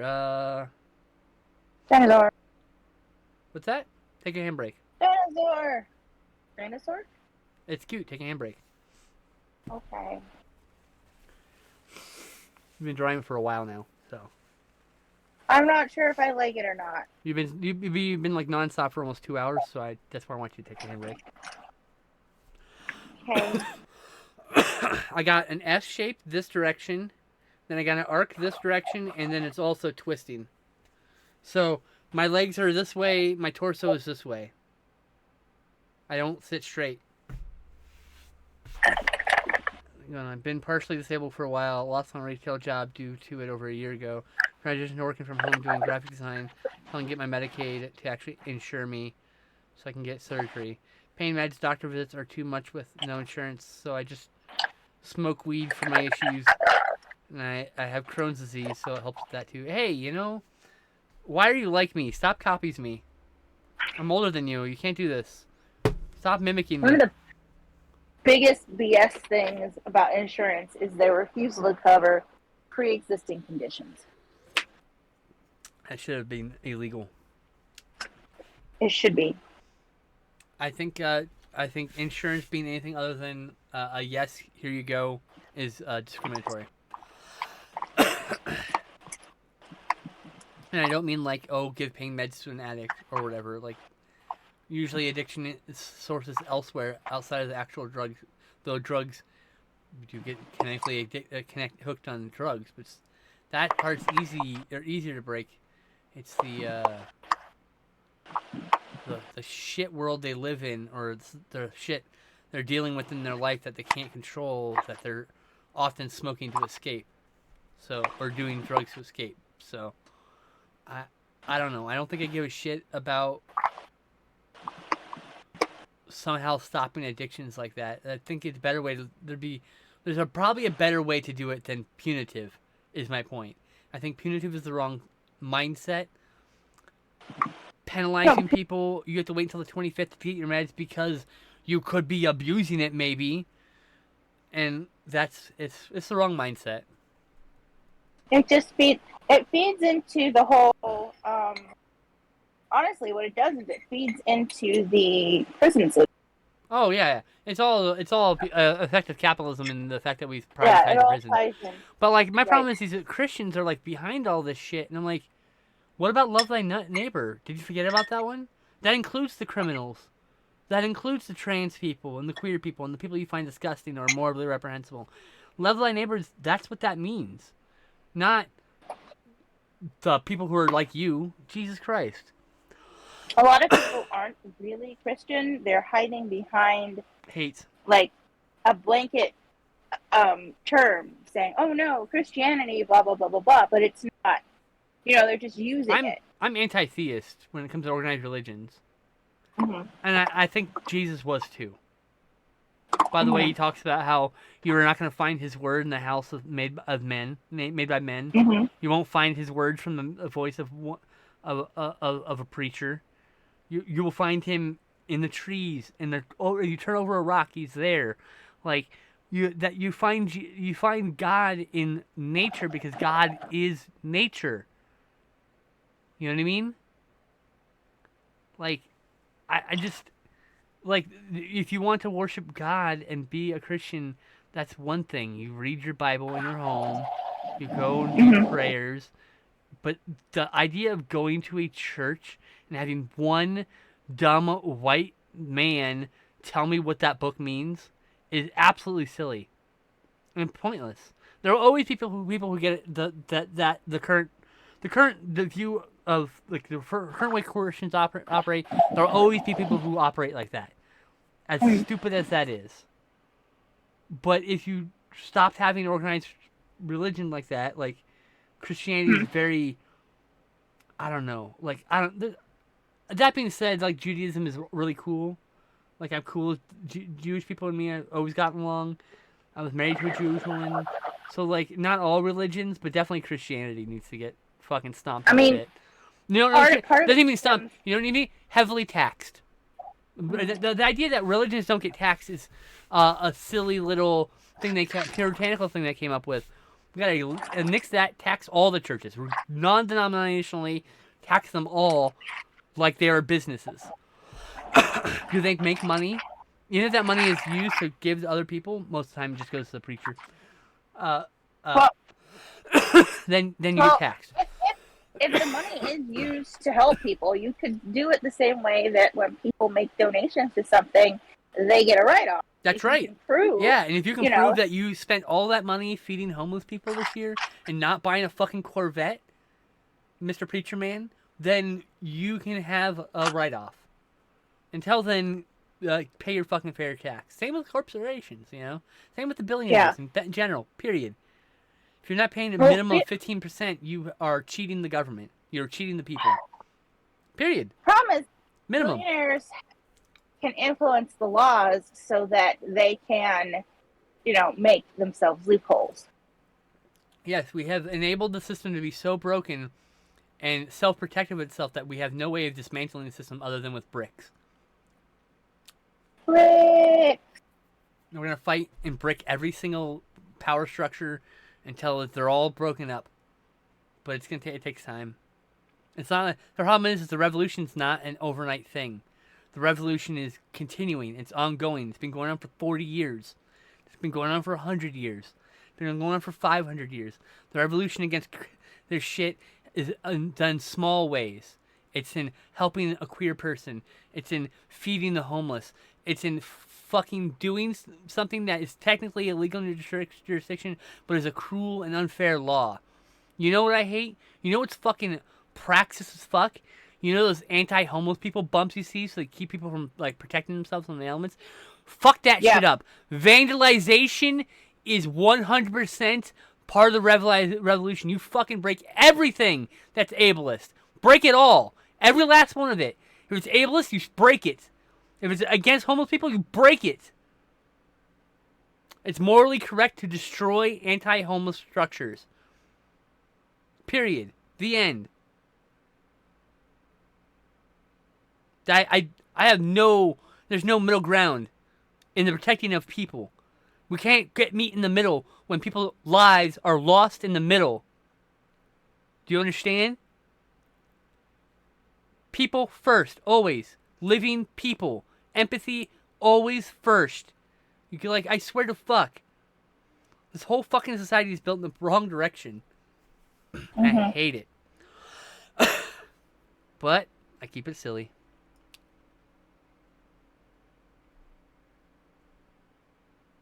I'm making a very fat bird. You're a meth head for over a year. Punitive action does nothing. No, punitive action does exactly nothing. All punitive actions make your life harder and make you go farther and farther into your fucking addiction because it's the only thing that's fucking giving you any kind of joy because they keep destroying every little bit of joy you have. It's fucking, and I'm not for people letting. I want to, instead of punitive action against addiction, it's kindness. Rehabilitation, acceptance, small improvements to improve that person's world in general. Make it so they don't have to worry about rent. They have a place to live. They don't have to worry about food. They have things to eat.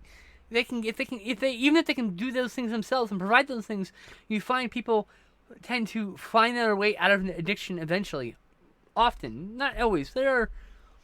Unfortunately, there's always gonna be someone, but we should always do every single thing in our power to save people no matter what. No matter what. Addicts, homeless people, queer people, all of them. Save them. The Christians too. Save everyone. No one should have to suffer in these ways. There's enough suffering with existence itself. Anyway, let me back to Capital Chat. Let's see here. Thankfully, let's see here. I need help that I never got for issues that I was doing. Yeah, see? That's exactly what I'm talking about. The reason why most addicts are addicts is because they have issues that they have no way to escape from. Or feel like they have no escape from. And they need assistance. And the problem is we don't have the correct fucking ladders to help people out of those trenches, you know? And when you're in that situation, trying to see logically is so hard. Trying to think logically when you're in that depressive, dark state is nearly impossible. It's impossible to think logically when the depression is actively working on your brain, which is why people who are always talking about being healthy sometimes commit suicide. Because it doesn't matter how much you say, I want to live. The brain will lie to you until getting through those moments, right? Addiction is very similar. The brain will lie to you. You're in a depressive area, thing. And you have to take these drugs, you feel like it helps you cope with that shit.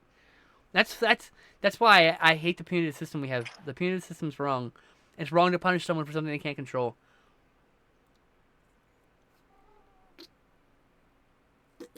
Yep.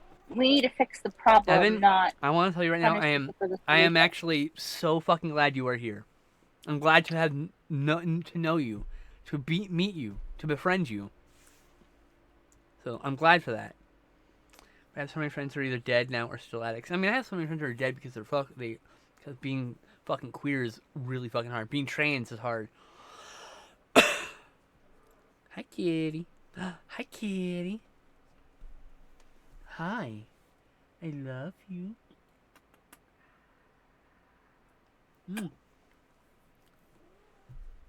Rah.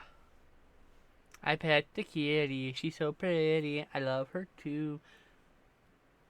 Yay, kitty. Yeah, I love her. She started out yesterday by throwing up everywhere. That's cool. Very cat. Yeah, I'm like, thanks. Can you hold off for this for like 2 weeks, please? Just give me a break. Baby kitty, I love you. Yes, it's true. It's just you. Baby kitty, I love you. You're my Sherlock. She's like, no, Mama, regurgitating my food is how I tell you I love you. It's not even her food. It was a hairball. We got stuck and then she threw up. Oh, yeah. She was running Poor around. I saw her running Sherlock. by with the fucking hairball covered in puke, and she started puking again in another room. Finally dislodged, thankfully. But Jesus, Aw, she Sherlock. accidentally ate probably some of Mama's hair. It was a big, long, gross strand. So, which is not how usually I find my hair. I usually find it in the poop because it came out her butt. I don't know why my hair gets in her body, but here we are. She wants to groom you? I don't know. She doesn't lick me at all. Oh. Then Sometimes she's she'll lick eating my your hair hand. after it She falls licks my out. fingers if I eat beef jerky. That's best. I won't Maybe most I she's- can do. She wants to keep you with her, so she's eating your hair when it comes out. I guess. It I'm must guessing be. one of my strands of hair will get like stuck on her or something. That's probably how. But damn. Anyway, she's feeling okay. She just had a bad morning. I had a bad morning. We had a bad morning Aw. yesterday. Poor kitty. Poor Yeah. kitty mommy. But we're both doing better today. Good. Much happier. Eee, fluffies. Oh, I love these little feetsies of yours. Nope, you're gonna hide your feetsies? I'm gonna go read the other feetsies. Oh, look at the feetsies. Look at these feetsies. Oh shit, she can roll again. Look at these feetsies. Ah! She hates when I touch her feet.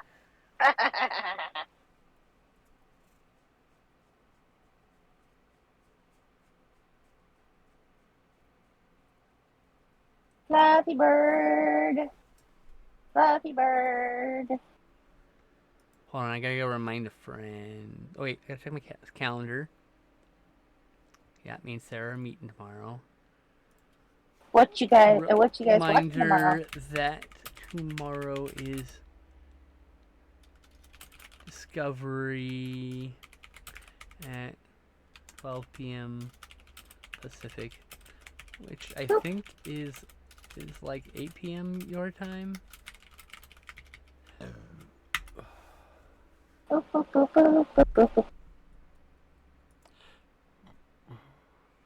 I am making another texture thing. Why? Why?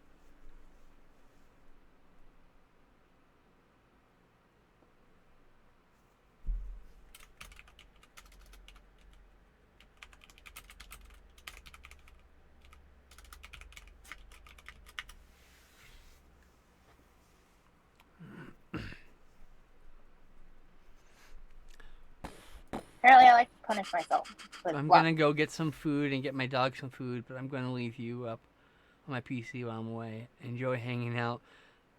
I hope you have a good day, my friend. Be safe. And yeah. Don't be a stranger. My DMs are always open. Take it easy, dude. We are glad you are here. Yeah. Had fun chatting too. Abby, are you here still?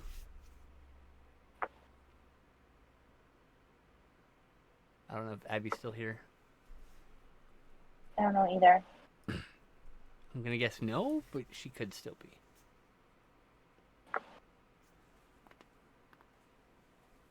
I keep attacking her on Instagram with them. And me, you keep attacking me with posts.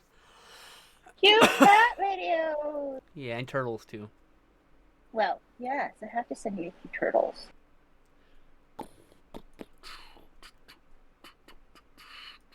Ah.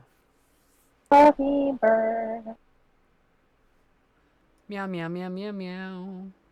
Meow, meow, meow, Do meow, do do meow. do do. Fuck, what show was that? Da, da, da, da, da. I don't know. It was a G4 show. Do do do do do do. Oh God. I can't think. I can never think. Think of the think. Oh hey, Abby is still here. Hey Abby, what are we watching on Thursday? Yay. I miss you.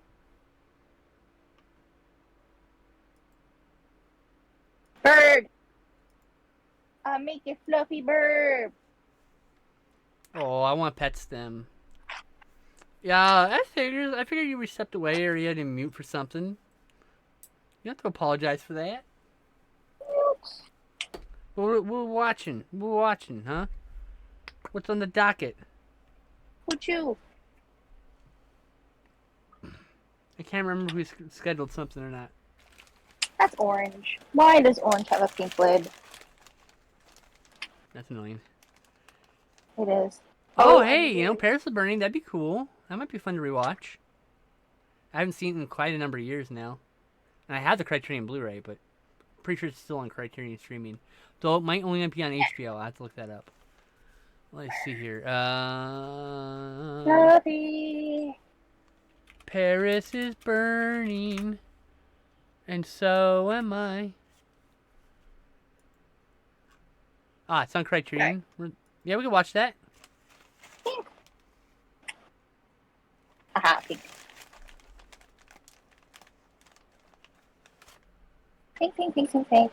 Pink, pink, pink, pink, pink. Do-do-do-do-do. Pink, pink, pink, pink, pink, pink, pink. Pink, pink, pink. Pink, pink, pink, pink, pink, pink, pink, pink, pink, pink, pink. Pink, pink, pink, pink, pink, pink, pink, pink, pink, pink. Oh, what? Yay! Pink bird. I thought you were taking a handbrake. I did take a hand break. Oh, okay. Like, how long do you want me to take a break for? I don't know. How long did you take a break for? I don't know. Long enough to stop drawing the dinosaur and start drawing a bird because I thought it was better. That's fine. And your Lum tattoo is cute. Lum tattoo? Lum? Yeah, anime character Lum. Lum tattoo. I know who Lum is. Yeah, she got Lum smoking weed on her tattooed on her. You should definitely bother Abby in about a week to send you a photo. I'm sure she'll... Definitely. Actually, I think if you go look at her profile, I think she already posted it. Cool. Yeah, I want to get tattoos. I'm too far away from anything right now. I definitely would have gotten a tattoo last week. Last week sucked. And I just really wanted to get one of my tattoos. I couldn't because I don't trust the tattoo parlor here in town. It's a biker tattoo bar. That biker tattoo place, so it's like not the place I necessarily want to go get my tattoos from. Not the style I'm looking for. Yeah. Nothing wrong with bikers, by the way. That's just not the tattoo shop for me. Right. It's a different kind of style.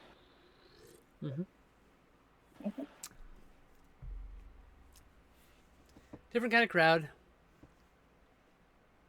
Orange. Meow. Meow. Aren't you glad you hang out with me? Yes. Hell yeah. Orange is glad too. My cousin's cat is named Orange. Is it an orange cat? It is. Excellent. Excellent choice. Well, I mean, is it a complete of the dumbass? I would have to ask her. I think he's cute. Well, One of the cats is named Orange that is orange, and the other cat is named Macy, and she's actually a golden orange cat. And she's named Macy because they found her at Macy's. that's cute. Yeah. I named Sherlock Cat because I was trying to impress a girl. It didn't work at all. Shocker, I know. I named Tibby, not the cat I have now, but the cat I used to have. I named her Tibby because I drawn a sketch of a cat and a tree in the SB, which is a special book that we always doodle in high school, and I named the cat Tibby. And then my Tibby used to belong to my non-biological brother. He lived with us, and explaining that we just had a random person living with us because he needed to live with us because he had nowhere else to go was just too annoying to keep doing, so I just said he was my brother. Anyway, so his cat had kittens, and that one decided that I was her person and threw an absolute fit when I moved down here. My mom was like, you need to send this cat to Shura because it is destroying the house. But she didn't have a name. Precisely, Abby, by the way. Oh, sorry, I thought you were done. Oh, no, it's fine. She didn't have a name, but my mom was wanting to name her after the cat you live in the S. You're chopping I up. was like, okay. Oh. Am I... Like every third word's having... not coming in. Uh-oh, that's not good. You sound fine now. You're just getting a little too excited, I think. Cannot get excited. But anyway, so... Also, I called her speaking Tibby. Markers probably isn't helping. Oh, probably. But Tibby was short, or like, her name was Tibble. But it was long for Tibby. And yeah, Abby, that's exactly my point. She says, I never go to biker tattoo shops. Not my style, and some of them are really bigoted, and you don't know until you're around them. Exactly. I don't want, and it's like, I know tons of bikers that are awesome, but also I know that just like every community, there's just people I don't need to interact with. It's like, also, I don't want biker tattoos. I want weird, flashy, fancy, colory tattoos. Yeah, it's just a different style. I do want some black and white tattoos, but I think I want to get those as poke and stick, but I'm not sure.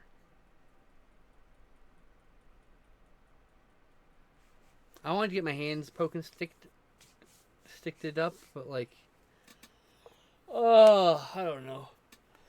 May not be patient enough for it. Oh, ow, oh, ooh. My arm tried to pop out of the socket. That was cool. Love being hypermobile. Hypermobile is great. Totally recommend. I do not love being hypermobile. As not? I'm like, oh, it means you can put your head behind your leg. Yeah, and yeah, I can do that, and also dislocate both my hips. What's your fucking point? Like, yeah, Fun sure. times. I make a bird.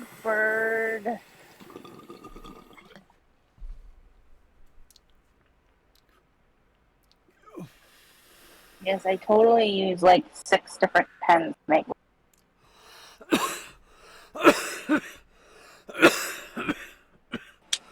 That's one.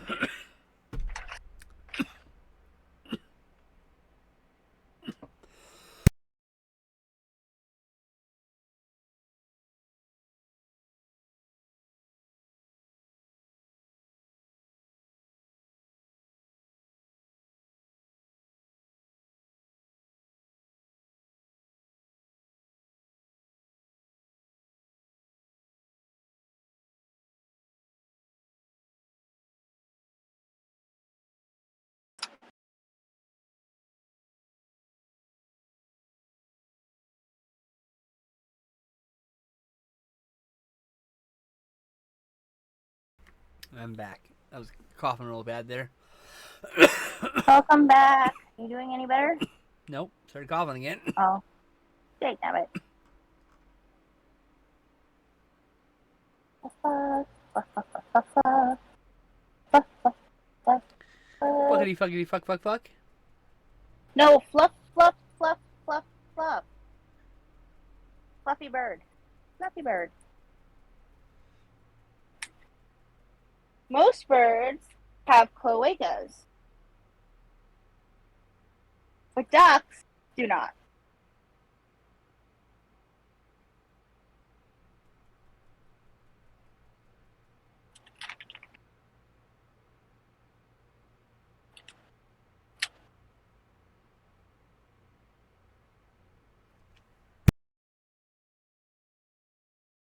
You're wondering what a cloaca is. It is a multifunctioning hole.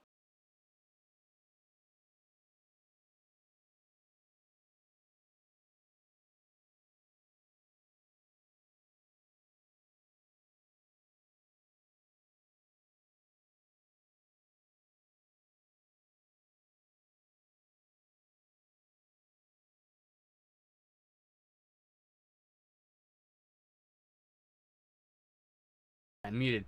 Here, can't you move your hand away for a second? Okay, go ahead. It started focusing on your hand like big time. Oh, whoops. That's fine.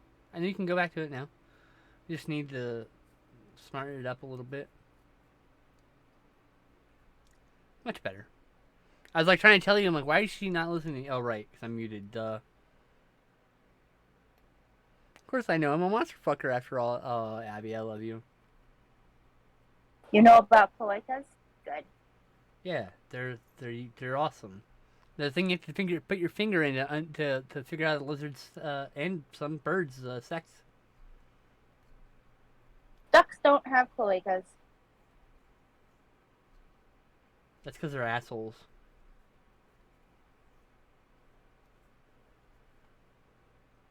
They also have corkscrew penises, so you know. Mallards. Oh, apologies. It's a type of duck. And corkscrew vaginas. They corkscrew the other direction. That's so wild. My God. What a thing.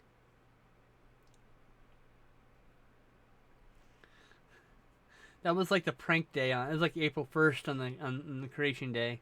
And like, let's make a weird bird. I like birds. A fuzzy marsupial that lays eggs. And it's flippers and a duck bill. I'm still saying some confusing shit today. All that confusing shit that you find in nature that is made in that one specific day. So, like, Australia was made on it. And while Australia's made of a lot of weird shit. I think it's either weird or tries to kill you. Sometimes both.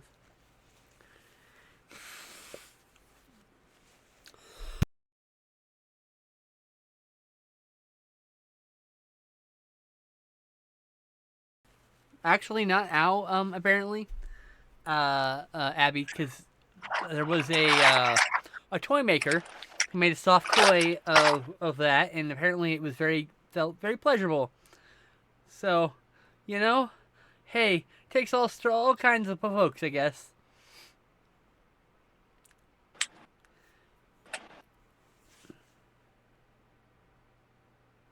Teddy bears are creepy because they don't look like bears.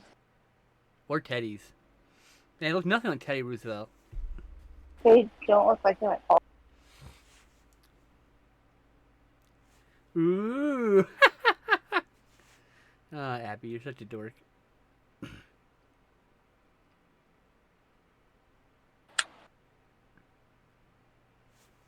Meow, meow, meow, meow, meow, meow.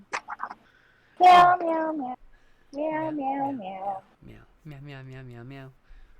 An ultra dork. Damn, I'm a super nerd.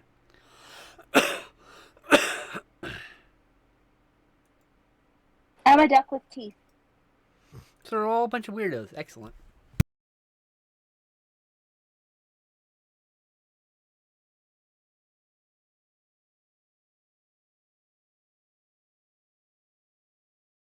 Weirdo Squadron, report in. Super nerd here. I don't know what I'm doing. I'm trying to reference something I can't remember. Just that joke dies on the vine. Food. The things that I laugh the hardest before tweeting, no one ever fucking reblogs. It's the saddest shit. My funniest jokes die in the dark on Twitter. And I mean, no one clicks on any of my personal shit on Tumblr, like, so rarely. The Tumblr's all about the reblogs, so when I do post things, sometimes I comment. Occasional reply, but...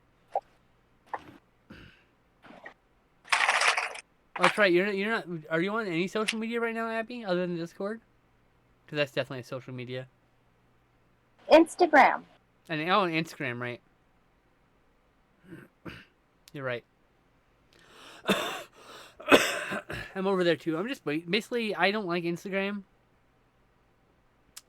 It just doesn't. I don't know. I don't like the way it gets used. I don't feel. I don't know. I don't like. I just don't like Instagram's interface, how it works, how engagement works, the algorithm, any of that. It's just Facebook crap. Like That's because it got bought by Facebook. Twitter dies, I'm on Tumblr, and I think I'm gonna probably be there until Tumblr dies. And I think I'm gonna wait to change from Tumblr to whatever comes out even after Blue Sky. If I can get a Blue Sky invite, I will definitely make an account though.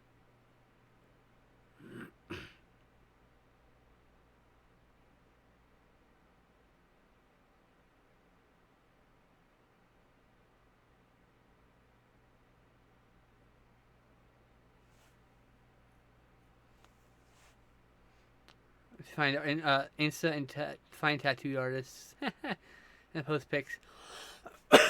Yeah, once on a blue moon I post. I mean, there's weeks between my posts. I just once I figured out it was trans, dysphoria was just woo.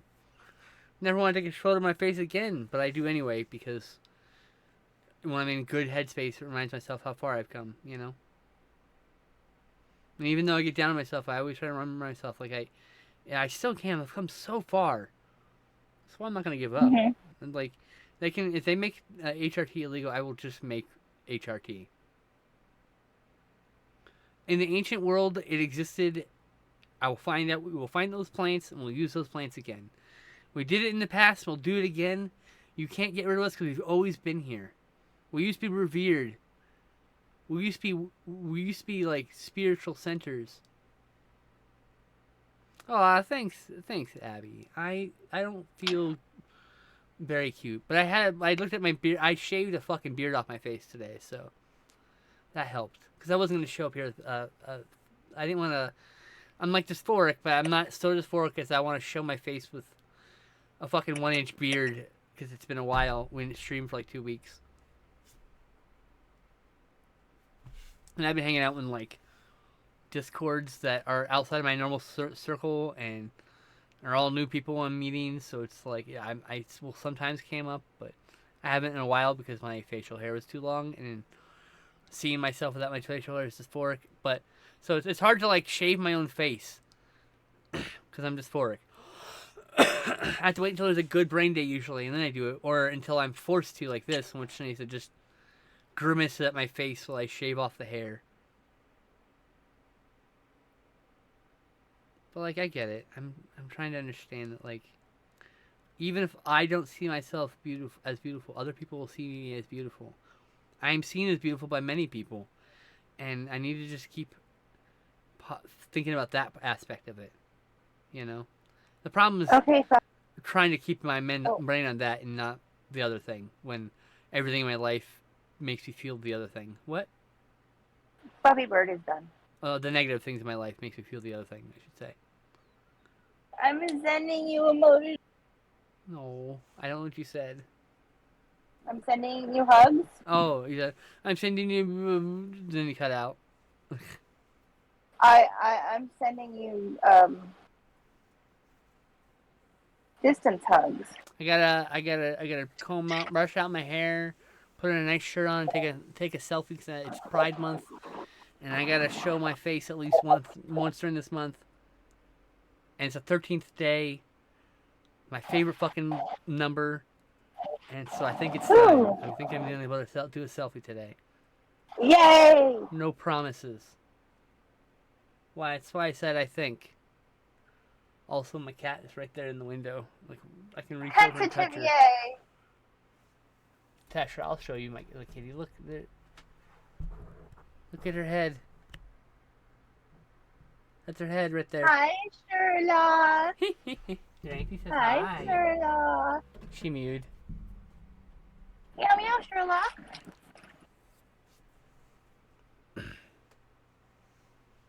I can't show the stream because my camera's on an articulating arm that's locked in place.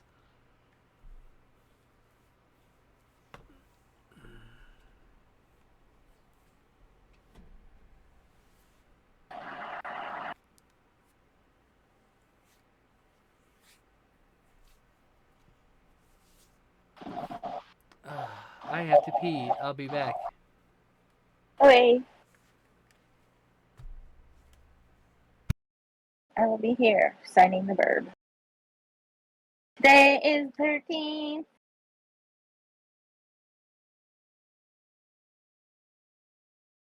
13th. Fluff, fluff, fluff, bird. Hmm. Now what? Now what do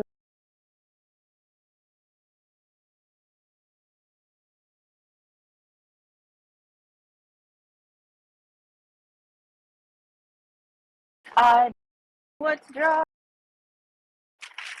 I don't know what to draw.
It is Ian Gray, but that is good. I like Cloudy and Gray. Actually, it's gotten darn. I like Cloudy and Gray.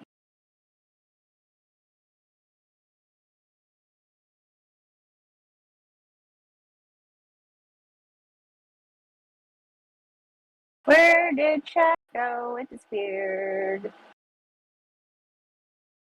Oh, I no, I don't want to report the live stream. I want the chat. Chat. There we go. Chat.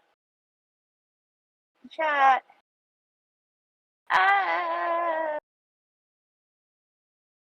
Go back to the chat. There. Found it.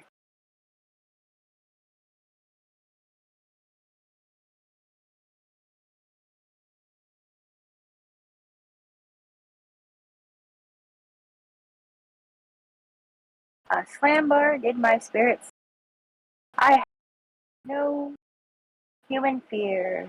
She seemed a thing that got earthly ears. No motion has she now, no force. She neither hears no see. I'm back. No force. Hi, with rocks and stones and trees. It's 80 in your house. I mean, like, it's 80. 89. It's 90. It's 91. So it's 89 the next town over. There's no Ew. actual. There's no actual thing here. So, but we're always a little bit warmer, so it's probably 91 here. It's much cooler here. That's weird. That's the way it goes. I'm making the number 13. I reached Bug. 2,500 likes. Whoa! Yay! It's 68 here. It's what? 68 here. Oh, that'd be really nice right now, actually. 77 right now. Pretty comfortable. Damn, and you're in New York.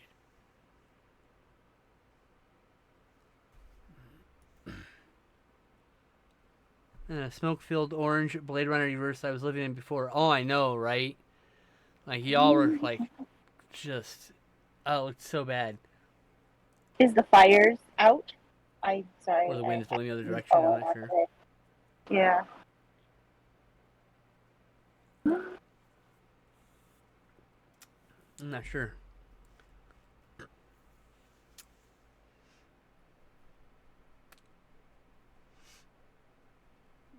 I just know that I like turtles. And I hate the snow. Turtles? I like turtles and I hate the snow. I don't know that turtles really like the snow either. Exactly. You see? I'm a desert tortoise for sure. Which, by the way, in case anyone's curious, tortoises are turtles. Not all turtles are tortoises, but all tortoises are turtles. So, I'm definitely a desert tortoise. I need warm climes to properly flourish. If you take me out of those warm climes, I'm basically just a homebody, which is fine, I guess, for me. And you have to really bundle me up to anything outside.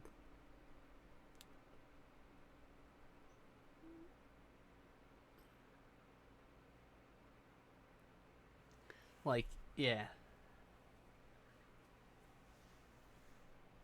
Fuck, what did I even say just now? I totally forgot. You don't like I'm the a snow? desert tortoise, right. I hate the snow, but, like, I'll go anywhere my heart wants me to go. Like, I'm never going to deny myself just because it's fucking cold. You know? I just... I make butterfly. I'm stuck in the fucking cold right now. I'm not cold area where it gets cold in winter. It's like 8 months out of the year, I swear. And, yeah. I don't know.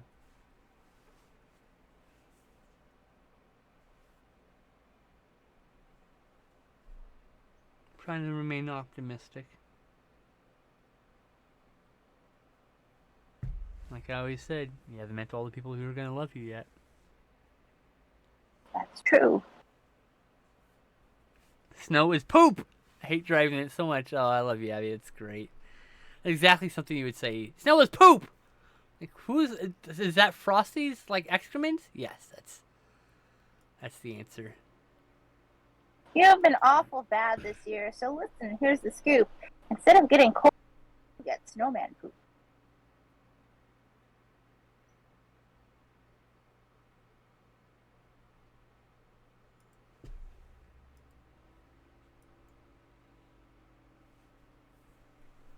I like turtles.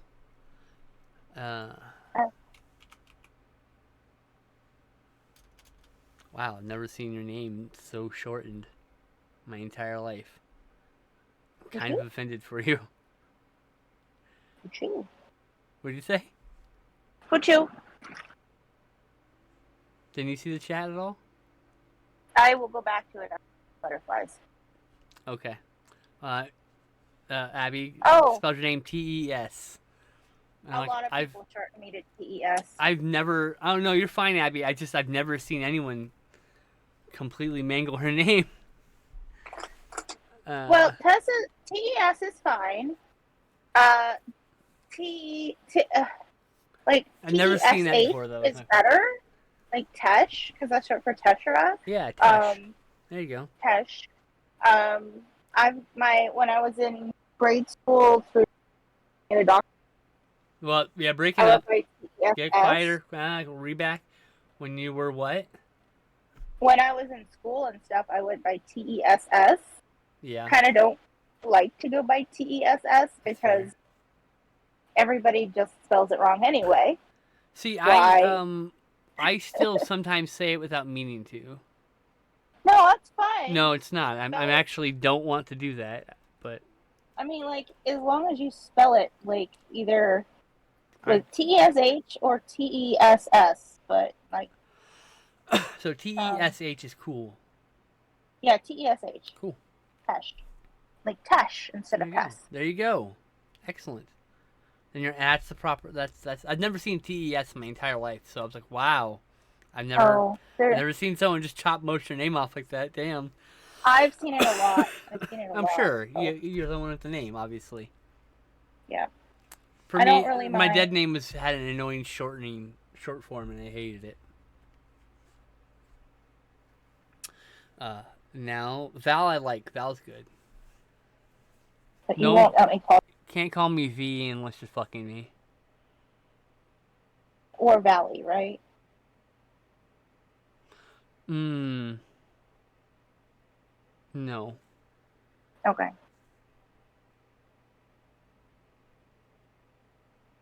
Never even considered being called Valley. What the fuck? I'm like, no, I I don't don't know. like that. No, It was now a you make me character. think. No, now you make me think change my name. God damn it.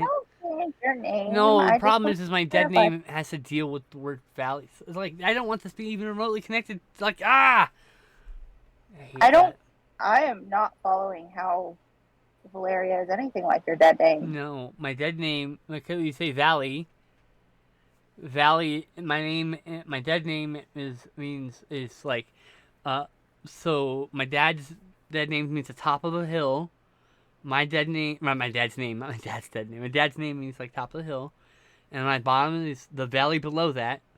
So that's why I'm like, oh, I don't know if I like this now. Oh.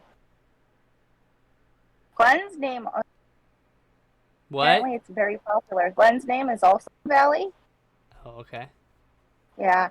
Apparently, it's very popular. Yeah. But Mine's the more. Well, just- Mine's a Danish word, or not a Danish word. It's from Danish origin. It's been anglicized heavily for generations. So we'll just threaten to smack him. anglicized is not the right word. Americanized, that'd be the proper term. In this case. I don't say So that. I think if I remember correctly, but the place they came from was actually like. Yeah. Anyway, doesn't matter. You can't come from a thing and then just become a thing again. Like I don't know. I'm being really confusing. I'm sorry. Okay. My brain's just tell being everybody. My brain's kind of like all over the place right now. Sorry. We'll just tell everybody if they say it, they can't sit with us.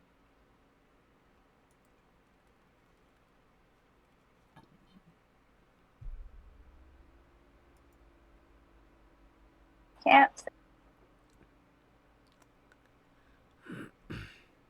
Anyway, I'm making a 13.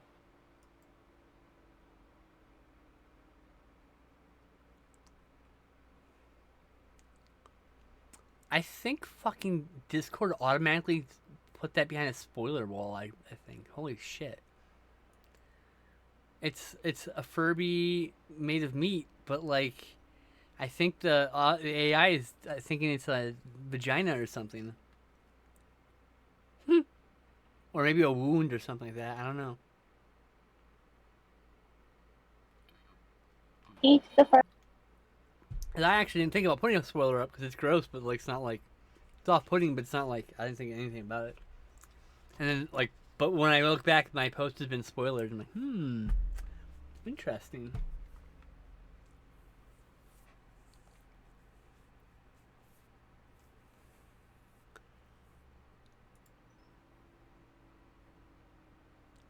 For pussy, no, it's actually it's for beef.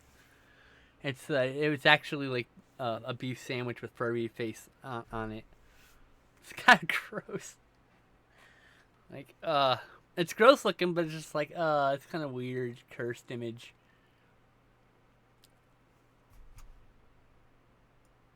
Ah.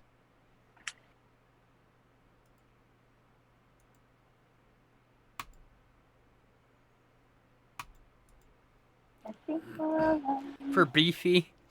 It's almost worse. That's almost worse, actually. I was gonna say burfby, but like that sounds worse too, actually. Beefber, beerfby, beerfby. That's a weird. That's just hard to say. Feels unnatural shape, mouth shapes.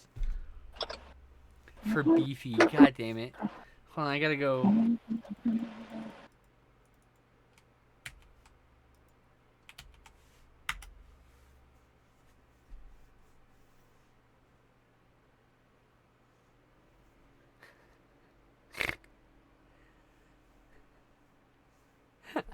I'm stealing your joke.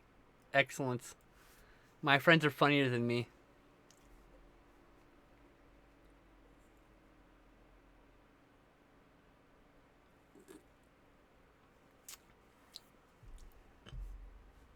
The secret is make friends with lots of funny people and then steal their jokes on dates to impress the people you want to kiss. With you're so funny, but you've just been stealing your friends' jokes this whole time. I'm kidding. You shouldn't misrepresent yourself. If you're boring, you should find someone who likes your boringness. Be proud of your blindness. There's room for everyone in this world.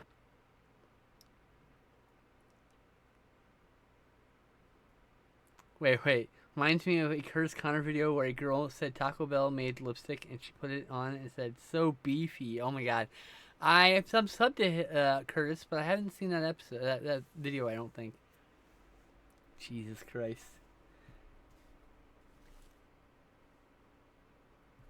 Also, I only engage people on YouTube and Twitch. I don't use TikTok.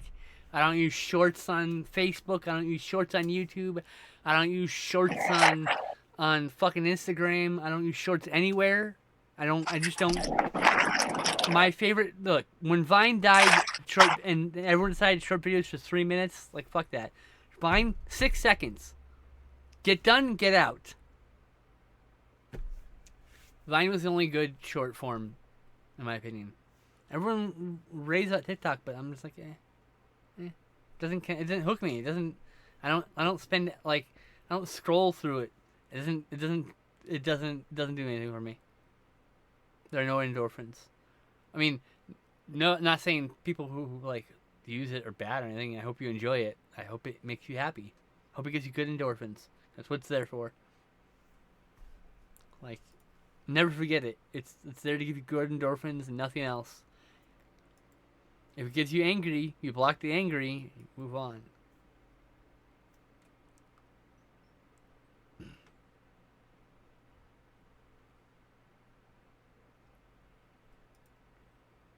Alright, I gotta go look at my dirt sheets because Wrestling Observer is like, we're done doing the free live show. I'm like, okay, well, I'm not gonna pay for it.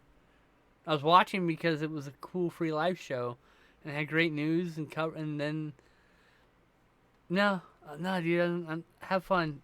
Someone else can pay for it. That's your hardcore audience. I'm not the hardcore audience. See here.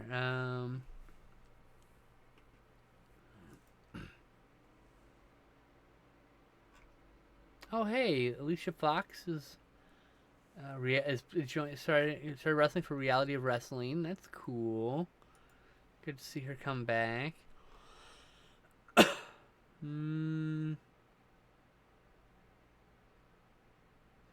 Hulk Hogan said a lot of wrestlers today look like they should be bagging groceries instead of old leathery dudes like him.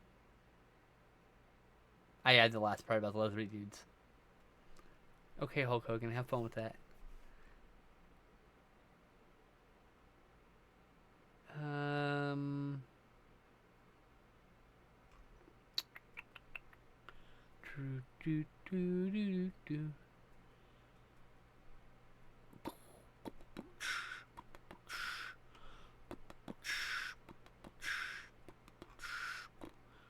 I'm trying to find some information real quick. I'm so sorry for the delay. Okay. It's not been posted yet. Excellent.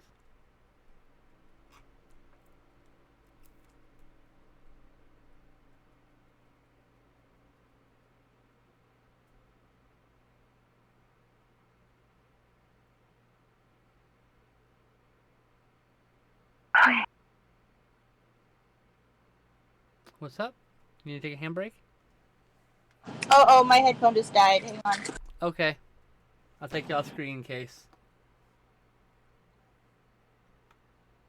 Nope, can't hear you. Okay, what were you saying? Okay, I'm bringing you back then, Okay. just so I don't forget. Don't forget about me.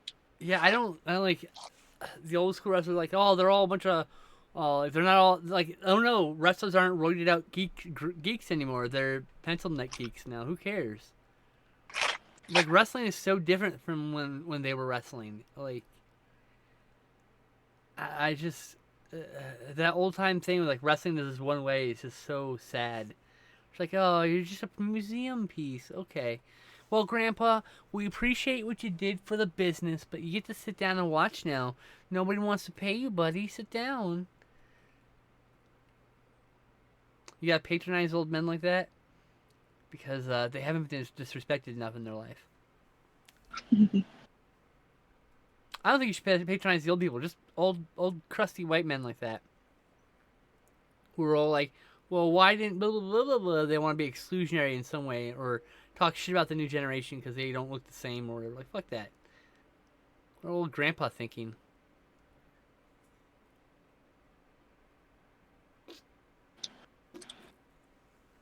Someone's like, well, Hulk Hogan said this. I'm like, okay, Grandpa, whatever you say, I don't give a fuck.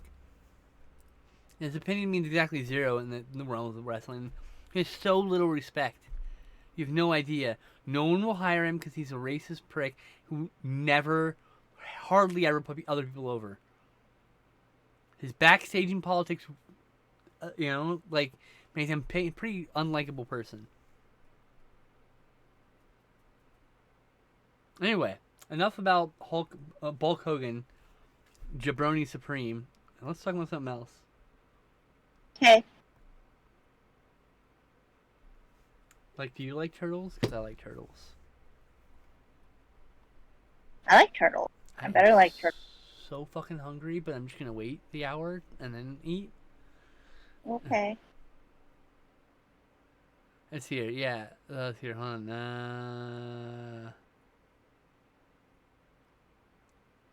Theo posts on TikTok for kids, and she makes up random things like Taco Bell making beef flavored lipstick. What the fuck?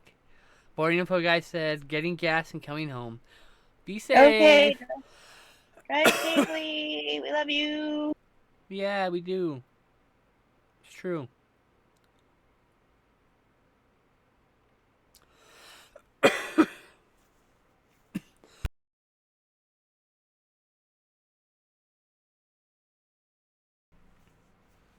You know what?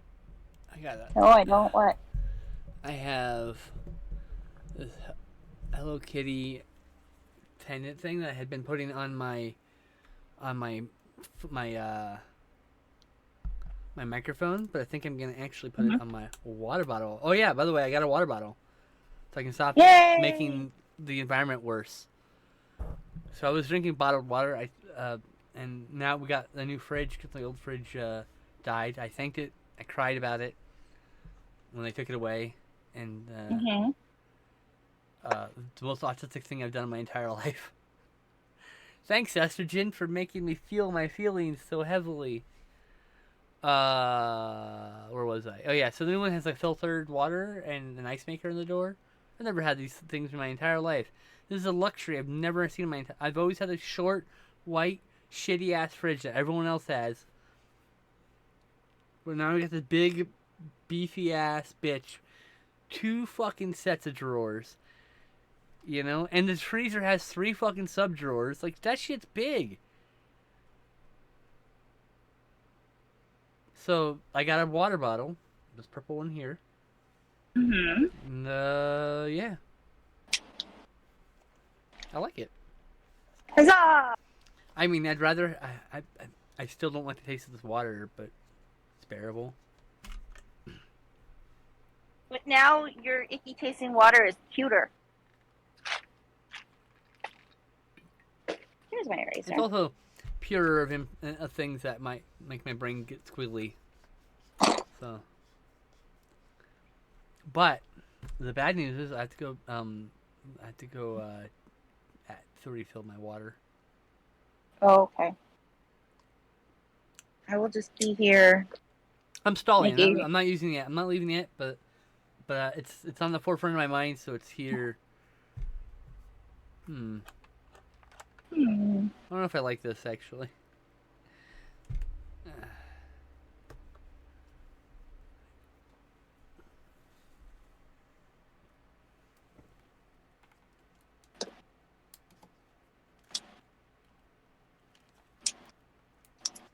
Oh, she's backwards. Shit. Sorry, babe.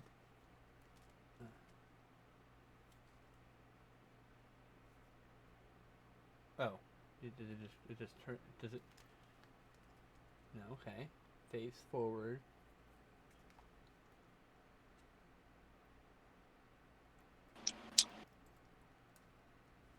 There we go. Yay! She's hanging out now. And while, of course, you can't see her very well, but look, if I do it just right, she sits on my shoulder. I gotta get a little double one, actually. That'd be really great. And then do one over here and, like, shift. Ta-da.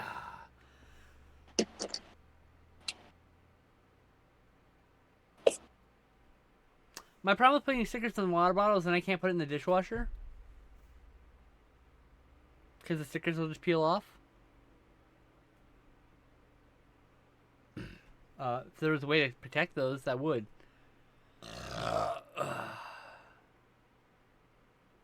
Like, that's the thing, is that I didn't get a tumbler. A tumbler would have an inner sleeve, so I could put the stickers and then it's see-through on the outside. So, but I don't have. That was like $10 more than I wanted to spend. And the chute, I like the chute top because it twists on. Because I'm a clumsy bitch who will knock her drink over all the time. Happens all the time.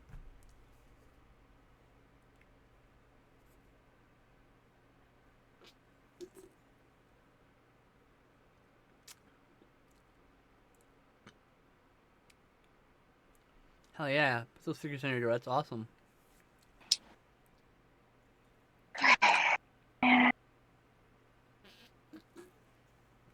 There will eventually be Secret Cinema patches and buttons and stickers and merch.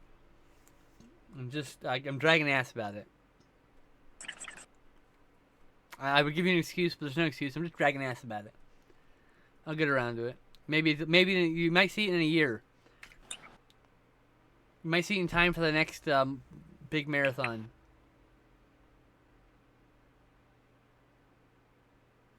I mean, for me, oh yeah, your trading card books. That's a good place to put them, actually. For me, I have been putting them on my movie log. Here's the movie log 2. Front and back. This is my script it's my handwritten script that I'm working on.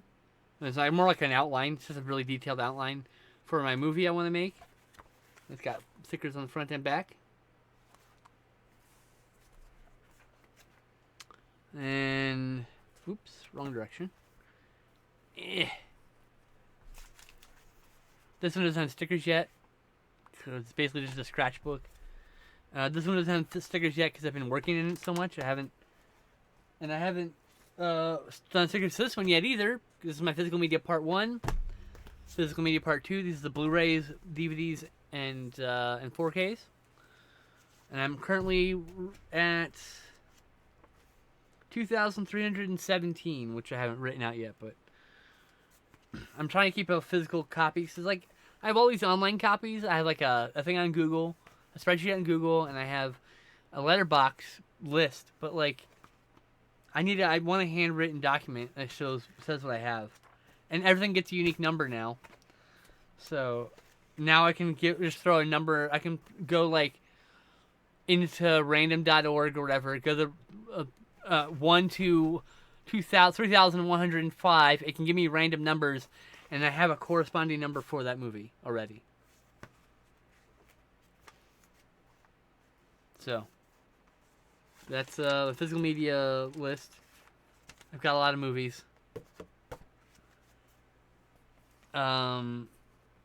Here's the first book of Physical Media, just completely full. Each one of these is a Blu-ray or a DVD or a 4K. When you really look at it like this, the enormity of it is pretty staggering. And on top of it, I will be selling off a bunch of my movies when I move. For rent purposes and also to downsize. Because, I'll be honest with you, looking around, because I have 3,000 unique titles, but ultimately I have about 5,000 discs, releases. So, because I have lots of duplicate releases from, for certain movies. Here's my first movie log, volume 1. Which is from 2014 to 9/28/2021. Every movie I've watched.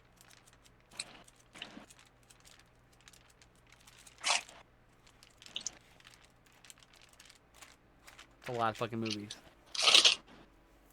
This is not a full book, by the way, because I definitely pulled out pages because I will often start a book on something and then lose interest in an idea, and I'll pull out the pages in the front and the back, so it's still an even number of pages. Because if you only just pull out pages in the front, you're gonna have a bunch of pages. If you only pull out pages in the front, you get this shit going on. Right now, I just have orphan pages because I didn't do it right in this book.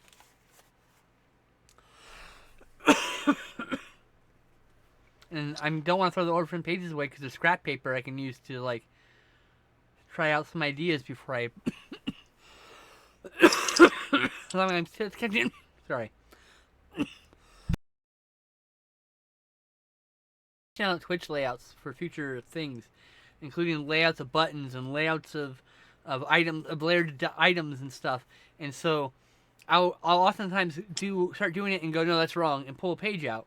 Do it, and that's page out. And so now I've got a bunch of pages like that, and like now I do the backs of those, different parts of those, whatever. And I have the pages that came out because they're now orphaned, you know. Val's the film queen.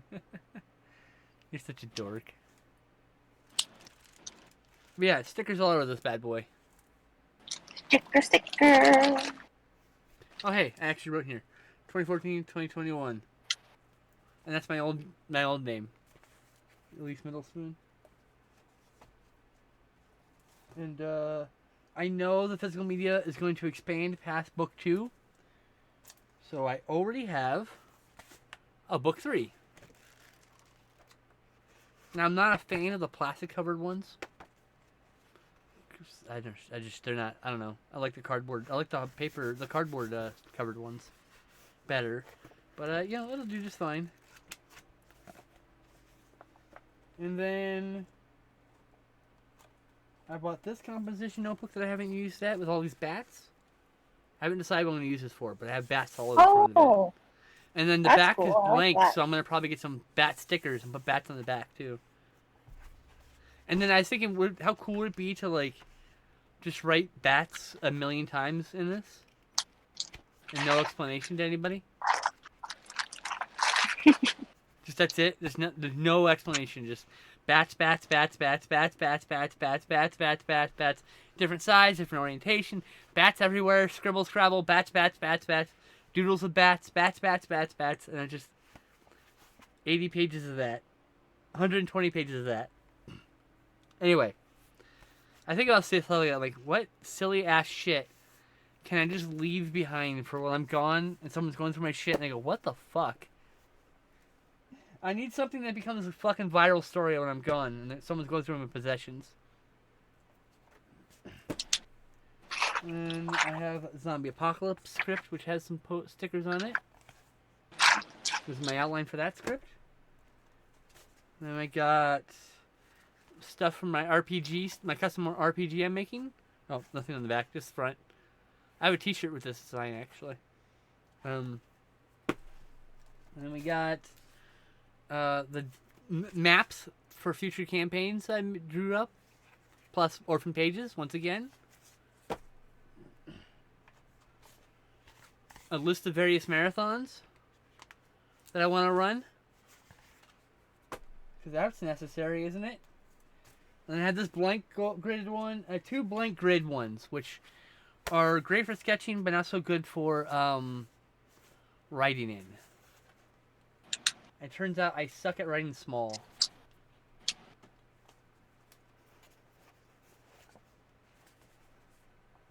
And I gotta throw all this shit back. Where's the one? Oh, there it is.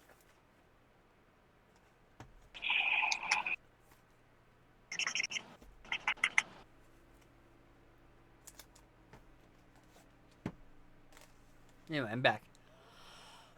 Welcome So I back. have lots of stickers, and then I have this bucket. Yeah, here's my sticker bucket, my sticker tub. And then I have my pins tub. This is all my pins, my flat pennies. And then I also have a stick tub. and then I have this, which is all my playing cards.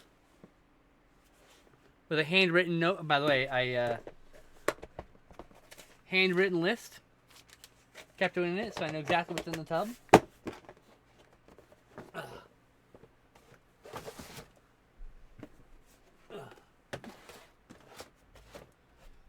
Then I got like minifigures in here, like your muscle type toys and magic cards up there, and movies I haven't watched yet. Some just leftover display stuff. This is gonna get cleaned up eventually.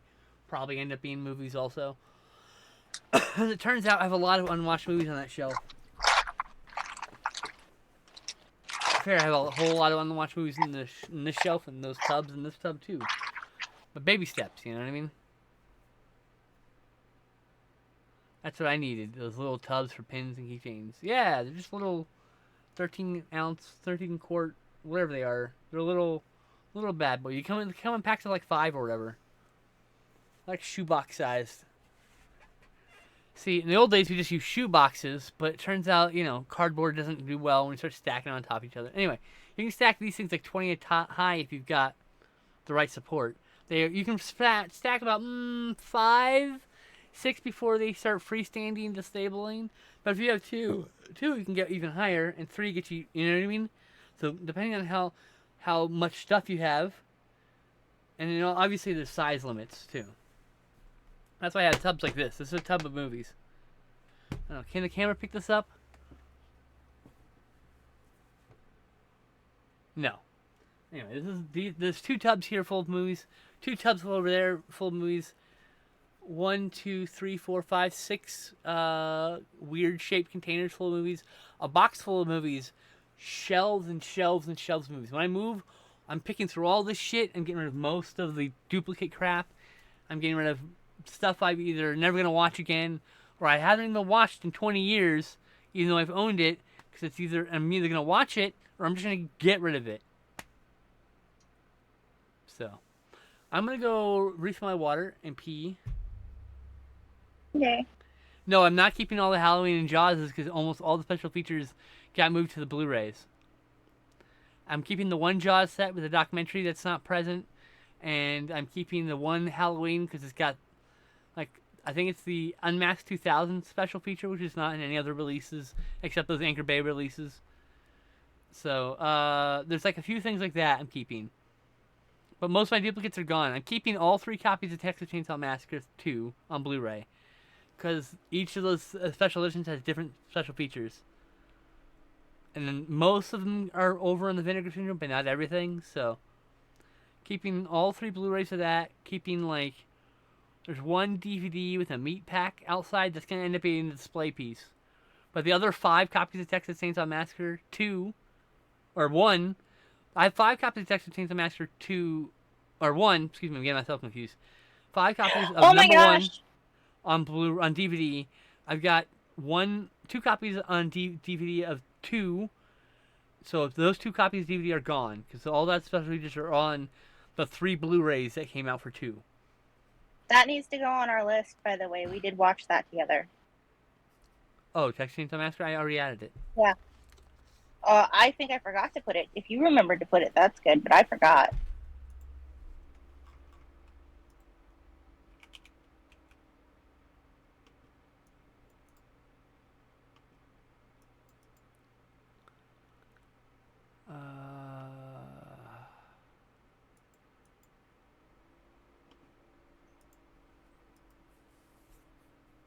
Add to list.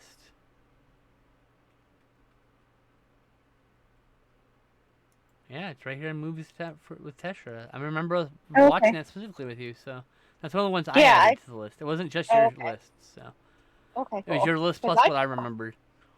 I forgot. Oh wow! Right. Speaking of the Incredible Hulk, today is the 15th anniversary of its release in theaters. Cool. That's kind of wild. We were talking about earlier. Anyway, I'll be right back. Okay.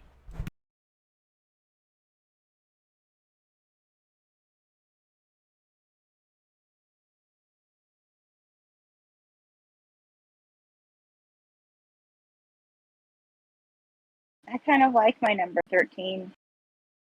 I like the 3 better than 1, but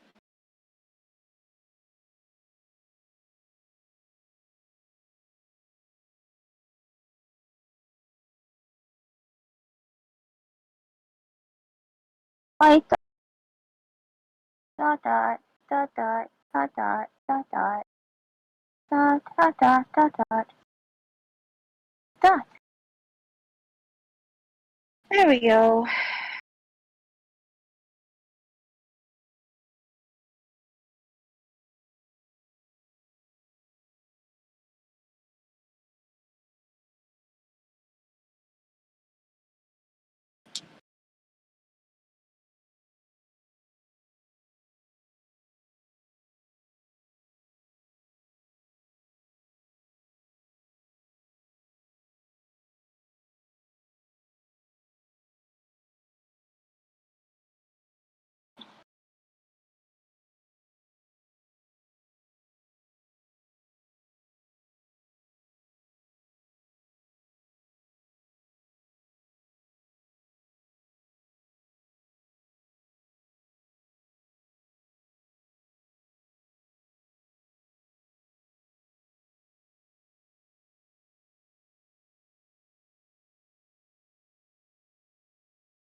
returned. Welcome back. Thank you. I have ice water. It's cold.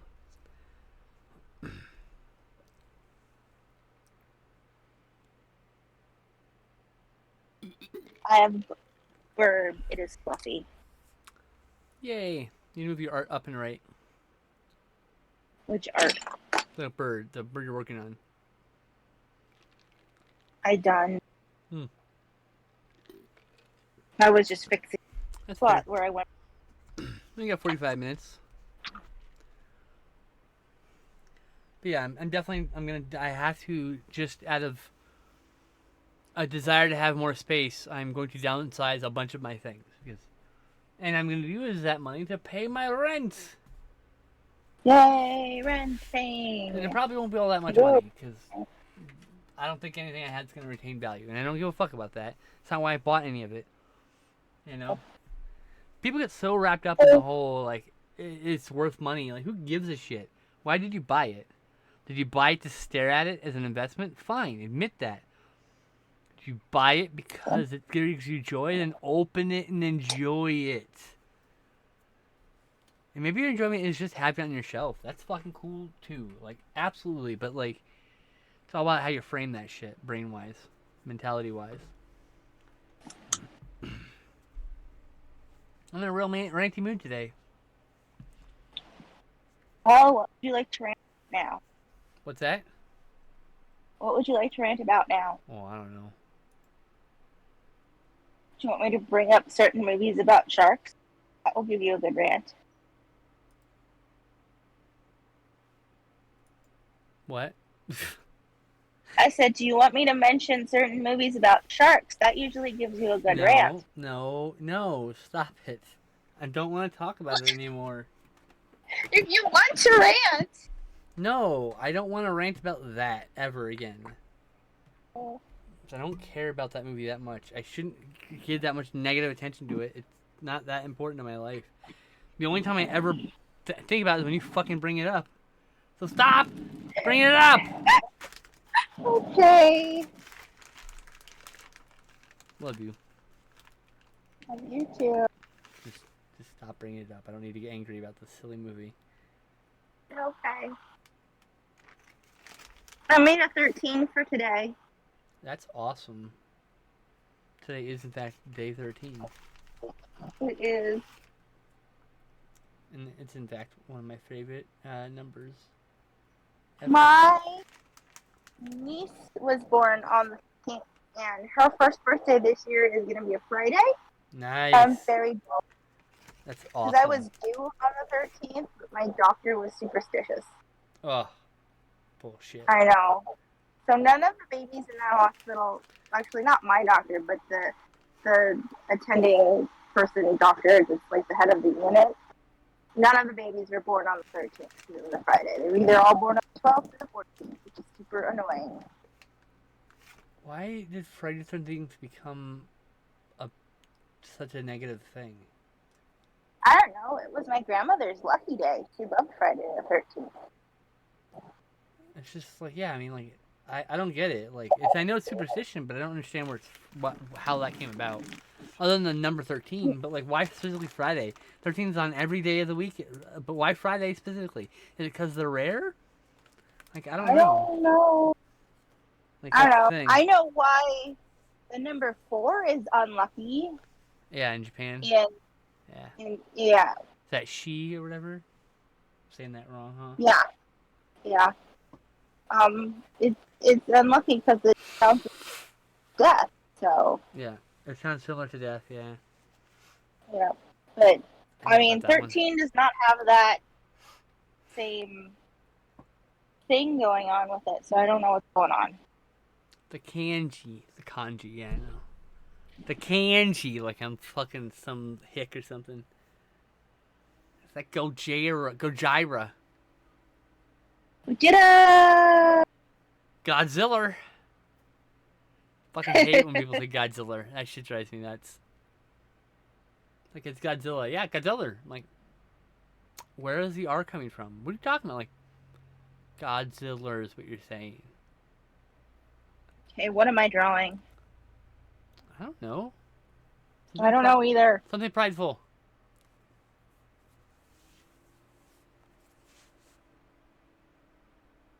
Godzilla sounds like a weed strain. I know there's already a Gojira and a Godzilla weed strain.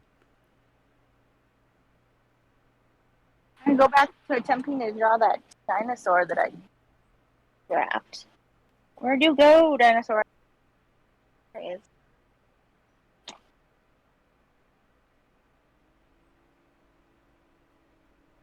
You want to smoke them? Well, I want to smoke with you. How about that?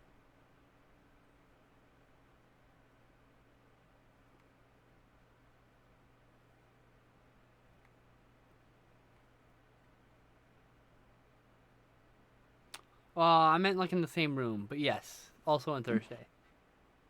I want to be able to pass you the bong. You know? Or a joint, or whatever. I will ink it, but I'm not gonna. I might hate it. Ugh. Like, I don't know, there's just something... I don't know how to describe it, but smoking weed with someone, like... It's like, it's like it binds you in a little way. I don't know how to describe it. It bonds people. It binds people, like... I don't know. It's a bonding experience. Yeah, but my brain is struggling to figure out the words it wants to use. Sorry. Oh. It's like, it's something extra because the way weed makes you feel connected to everything, and you're sitting there, someone who's also feeling connected to everything. Like, you literally feel that person's energy. Like, they don't talk about this shit, but there's something about that in that altered state, being with someone else, and they're also in an altered state. So I mean, like, I wasn't spiritual until I started smoking weed. I was like definitely an atheist before, and I'm definitely not an atheist now. I don't believe in God either, but that's beside the point. I don't believe in the Christian God for sure.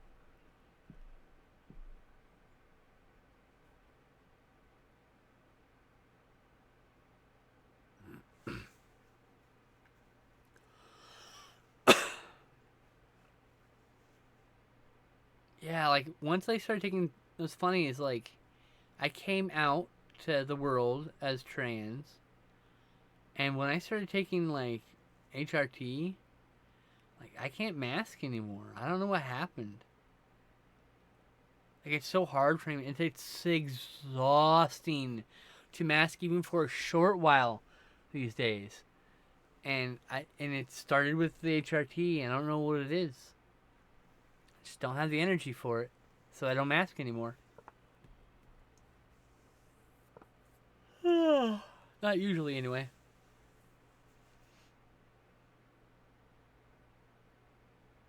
But I like hanging out when you're high, Abby, because you're so giggly. Oh my god. You always say some of the silliest shit we're watching movies. It's great. I love hanging out with you.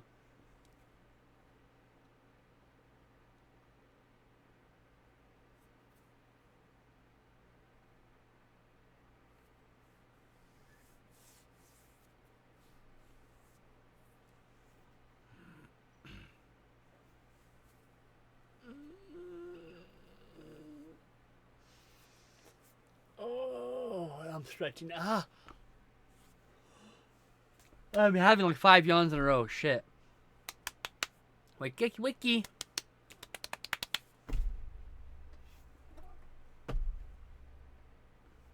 Hey.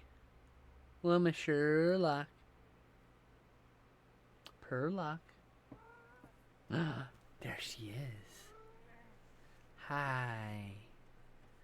Baby, bye, baby.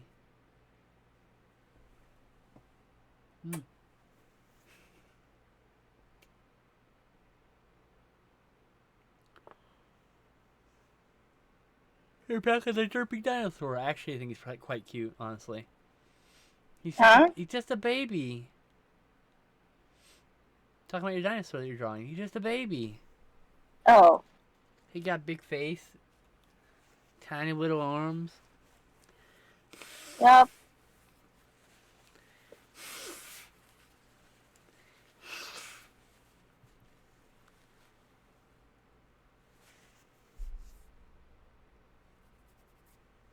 But yeah, I don't know. Just want to go home, you know? You're very giggly stoned, and I'm sober. And I am sober too, but extra, extra high. High. Yeah. I just want to go home. This party's gone on too long. I just want to lay down. Where is? I've never been there. I couldn't tell you. Oh, me either. Oh, I don't know. I was just thinking. It's fine. Thank you for the hugs. I know I'm good.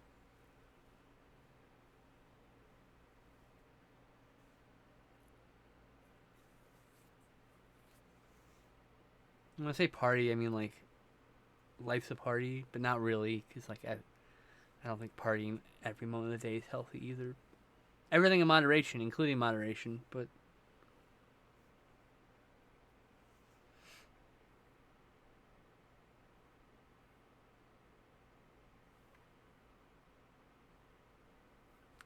anyway, my hair's getting long again. I can't wait until it's really, really long. Yay! I gotta get it trimmed a bit so it's not so tapered. He's like, make me look less weird. Thanks, hair person.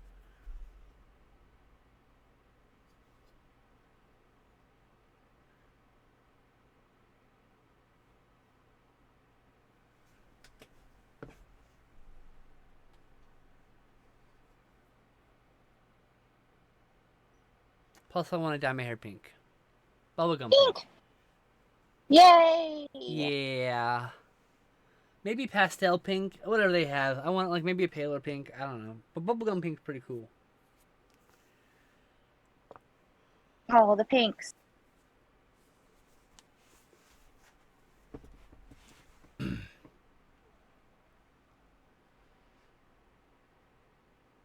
My hair was just down to past my ass before, and it's been a little bit long. I need to like trim it like so it's down to like mid back. That's where that's where it needs to be.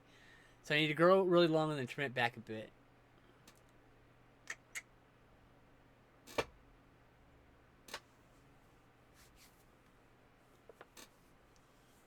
Oh. Oh.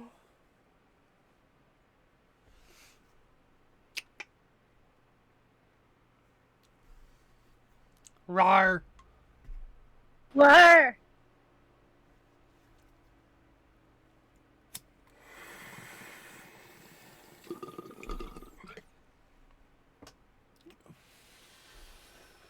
Minute warning.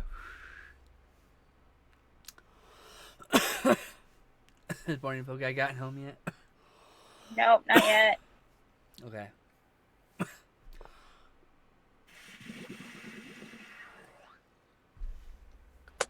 It's around this time that he usually comes home, so. Yup.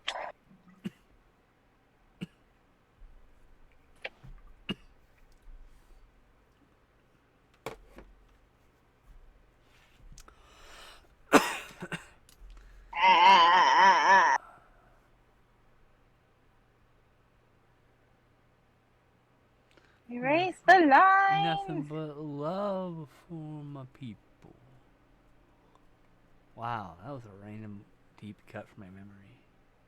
Some rap song. Some rap song in my brain was just like, hey, you remember this? I'm like, nope. Damn you.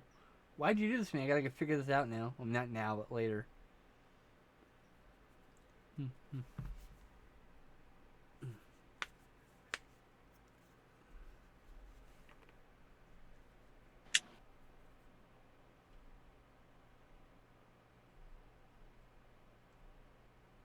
Eh.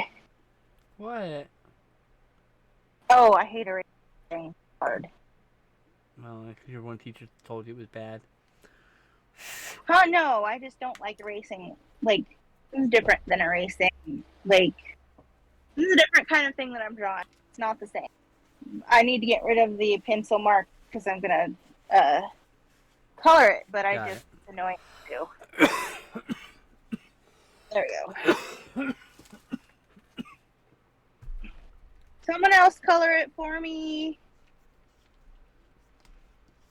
It's all sparkly clean now until I grind weedy. Oh, I thought you just cleaned your grinder because it was getting hard to use. I need to clean my grinder, honestly. Okay, my hand broke erasing. It hurt. So take a break. I am. Good. Don't hurt yourself. Someone else needs to color this now. Well, unfortunately, I don't have anyone who colors. No. But you can post it in the Discord and tell someone to color it, and someone might reply with a colored version. Yay!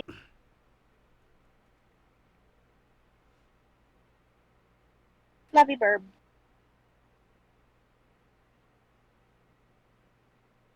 You know what? You know what? That dinosaur is actually a part of a coloring book. We're making a coloring book. That's it. We decided. Okay. Alright, cool. R&T coloring book. Let's do it. I made one once for Glenn, but it was all animated, so I cannot finish that. But it rhymed and everything. Right, but you're not need to match it. We just need to do an R&T one. You know? Yep. We need an R&T coloring book. I agree. My friend Bean put out a coloring book. I need to buy that still. I spent a lot of money Ooh, this I month want a already. coloring book by Bean. Yeah. Oh, you met Celestial Bean, didn't you? I follow them on Instagram now. They're And incredible. then I occasionally also spam them with cat videos because They're like I such like a to good share. bean. Like, I don't know. I don't know how to describe it. Just, I don't know. I wish I could give them a hug. I might cry in them though.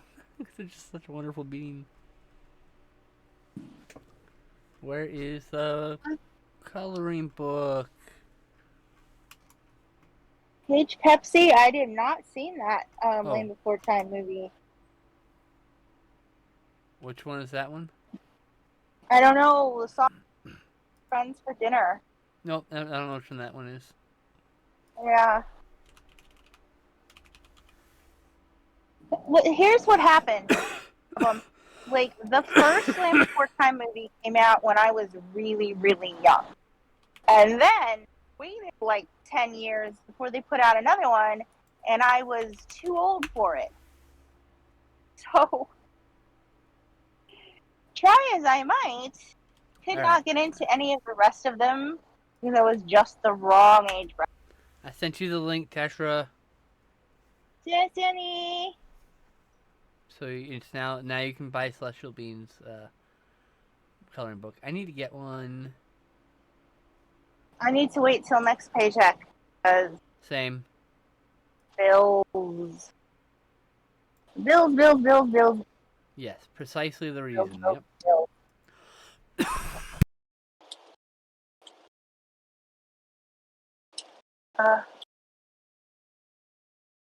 I think the farthest I saw in Land Before Time is up to the third film. Nah, I'm good there. The third one was pretty not good. I think that some of them are better than others. I think 5 was pretty good, but we used to just play all of them in the doctor's office, so I don't know which one's which. The VHS tape of like just a bunch of Land Before Time, except for the first one. Many parents complain. Now, what terrible parents. Yeah, half that came through. Oh, we used to have a VHS tape when I worked in the doctor's office of Land Before Time movie. Oh, okay. Whatever. We didn't have one. We tried showing it, and too many parents complained. Oh, wow. Yep. They also complained about Finding Nemo. Well, too bad. Like, oh, we don't like Finding Nemo. Like, I don't care. Well, they liked Finding Nemo. They just didn't want us to show the first chapter of Finding Nemo. Oh my god, whatever. And I'm like, we can't, like, we couldn't physically see the television Right. from behind the counter, which is how, like, where the That's so VCR was. That's so pathetic. That's just them trying to make some sort of controlled change in their life. That has nothing to do with anything to do with fucking that they just want to feel in control of something in their life. Yeah, Fuck we those had kind of way people. too Jesus. many parents complain. We just stopped showing. Yeah, I was running a much larger Discord server or multiple streamers, and a week go by, someone complained about something, and be like, "Why is this a problem?" And it was like that kind of shit. Like, what the fuck? Why do you want me to censor some word? Like, I don't. Like, it wasn't like a negative word either. It was something fucking mundane, like scissors or some shit. Like, I can't protect you from that kind of thing. Like, Discord has no protections for you if you're trying to mute a specific word because you have ideation. So I can't do anything for you. I'm not going to like use a bot to like sanction people's accounts because they fucking use the word. You know, like I want to make a place safe for everybody, but like I can't. There's to a point where I can't censor people trying to say everyday common words that aren't offensive in any other way. Like I understand. I try and be very empathetic with them, but like it was things like that. It was just like I don't have power over what other people do. You know, I don't. You can't just tell people what they can and can't say like that. Like expecting that's really weird. Anyway, like, and I struggle with aviation, so I understand. I get that. Certain things will set it off.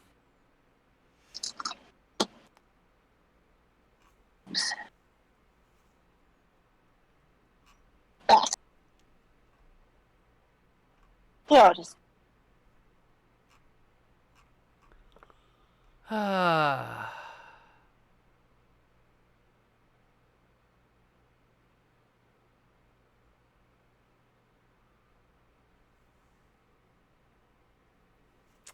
Where is my mouse? I have lost it. Here we are.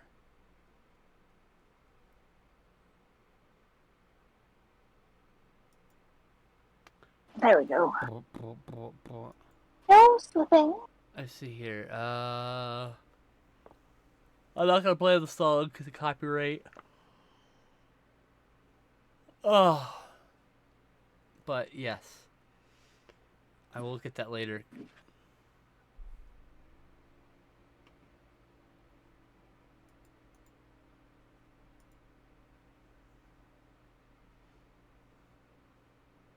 Oh wait, hold on.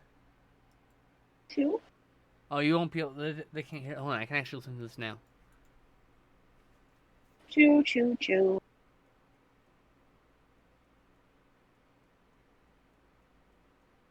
Friends for dinner.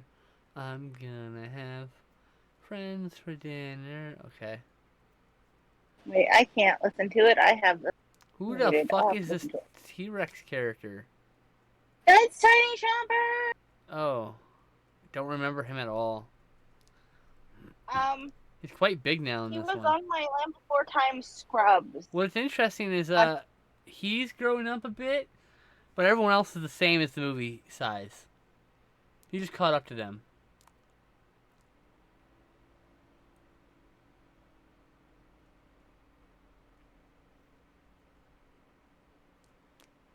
Okay, look. Everyone craps on Sarah, the Triceratops, but like, she's the kind of she's Ceraton actually, Ceraton.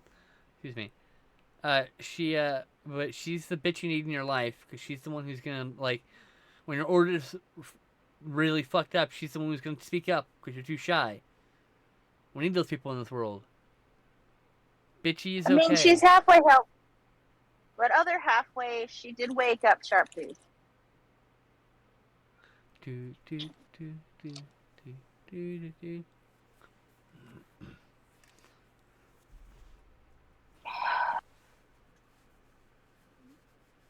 Sharptooth. With subtitles, sometimes I worry about that boy. What? It's. I think I hurt my wrist too much to keep going after a race. Don't do anymore. Please don't hurt yourself. Sorry. Why I hate it. Alright, anyway, I can't listen anymore.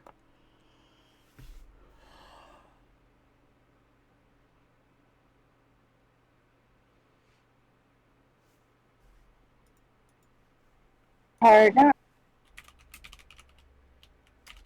What's that? Huh? What's up? I'm just singing random bits of songs Oh, okay. from Annie. Do do do do do do. This is my fucked up life. Once upon a forest. I need to see that. I need to see Troll in Central Park also. And I need to rewatch Fern Gully. Fern Gully. I love that movie. I remember liking it, yeah. I don't think it's very well made, but I love it anyway. Man, who gives a shit? Sometimes it's just good. Sometimes junk food's good, you know? Like, fuck it. There are lots of junk food. Delicious, delicious junk food. My problem is I eat too much junk food. I'm so hungry right now. I'm so distracted. I'm sorry. Do This is my insane wanna life. you want to end early since I can no longer draw? This is my insane life. Oh. I think we can just chat. It'll be okay. I don't need to do art. Okay, but I'm very boring. No, you're not. Since when? Since I'm not drawing. You don't need to be producing things to be interesting, my dear. You are interesting in your own right. You are worthy of interest as you are. Yeah, Abby agrees. Tesh is never boring. I bore myself all the time, so. But is it boring, or is it a feature of your depression? Is that Am I that depressed? because depression can give you the apathy of not being able to do anything that makes you feel boring, and the negative talking about. Apathy. Anxiety gives me the apathy. And also, I hate writing. That There you also go. gives me the apathy. Cover letters are awful and should not exist. You're not boring. Rawr.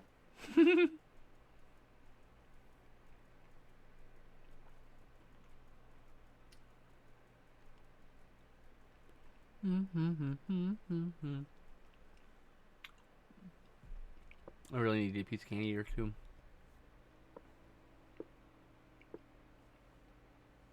Should I give like another floof here? So I should make like it will look like the duck has hair. What? Well, it kind of looks like that duck has hair. I wasn't sure if I should like Oh, make yeah. a floof. That's cool. Cool idea.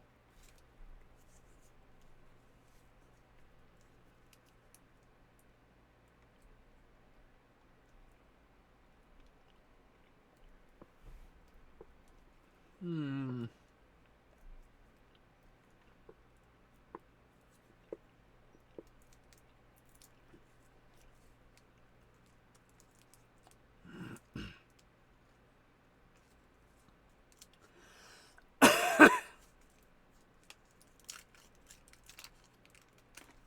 Fancy duck.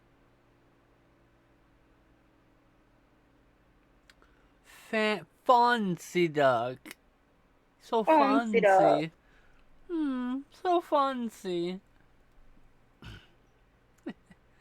I like the duck a lot. I like that the 13's a butterfly too. Yay! Bird really does look fluffy. I like all the art you did today. Thank you. I worked hard on.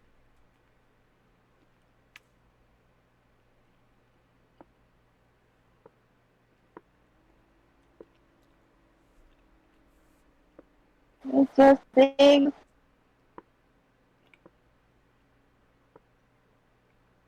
What? It's just a big fluffy bird. I wanted to scratch its chest. Like, hey, little boy, Yeah. you're really soft. I want to snuggle it. Aw.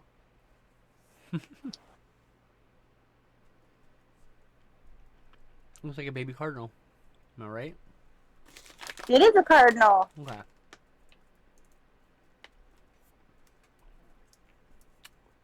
It seemed obvious, but I could have gotten it wrong. This things with wings.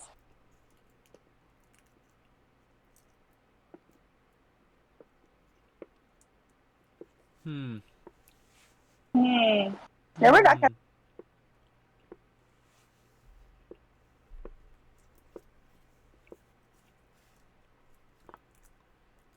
And a dandelion. See, it's a dandelion. Oh, that's cute, actually.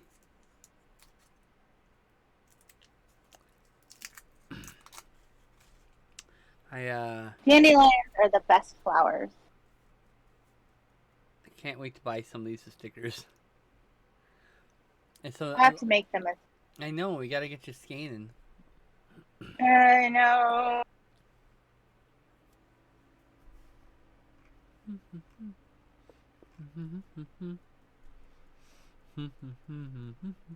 Quack, quack, quack, quack, quack, quack, quack, quack, quack, Pat, quack, pat, quack, pat, pat, pat, pat, pat.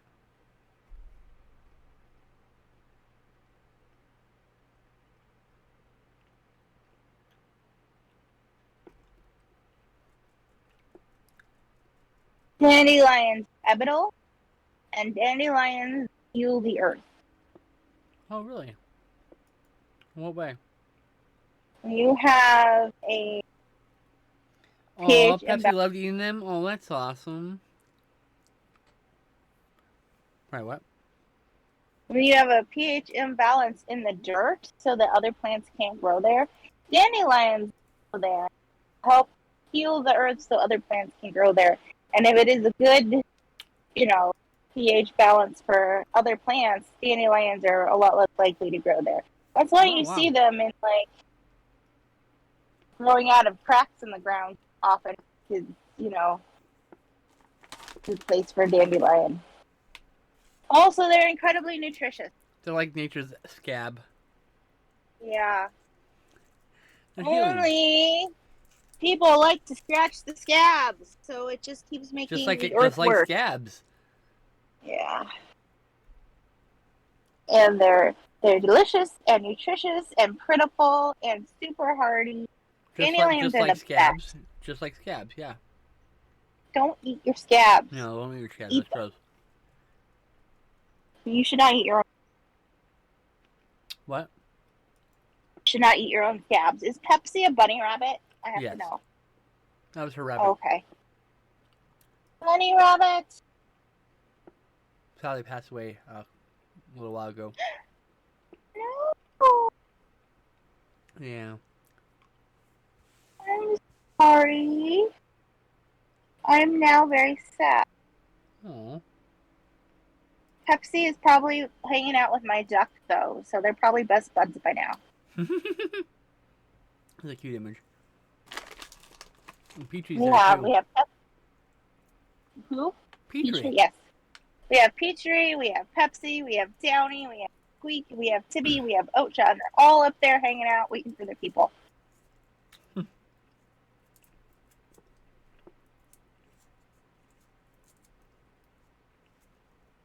There's those times when I'm like laying on bed and I feel like cat walk across the bed and there's no cat. And I just thank Sherlock, or I thank Petrie and Bandit for keeping an eye on me. Cause I know it's one of them. Yep. Hi, kitty. I used to feel Tibby curl up on my shoulder where she used to sleep. Oh. For several months after I lost her. Hi, Glenn. Glenn's home. Oh, good. I'm glad he's home. Yep. Now we can part. Now we can part. Yeah. Part.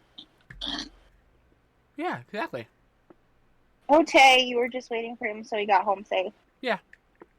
Ote, Dote. Well, I don't know how much energy I'll have for streaming. I keep trying to say I'm gonna start again and start back up, but I haven't had any energy. I've been so.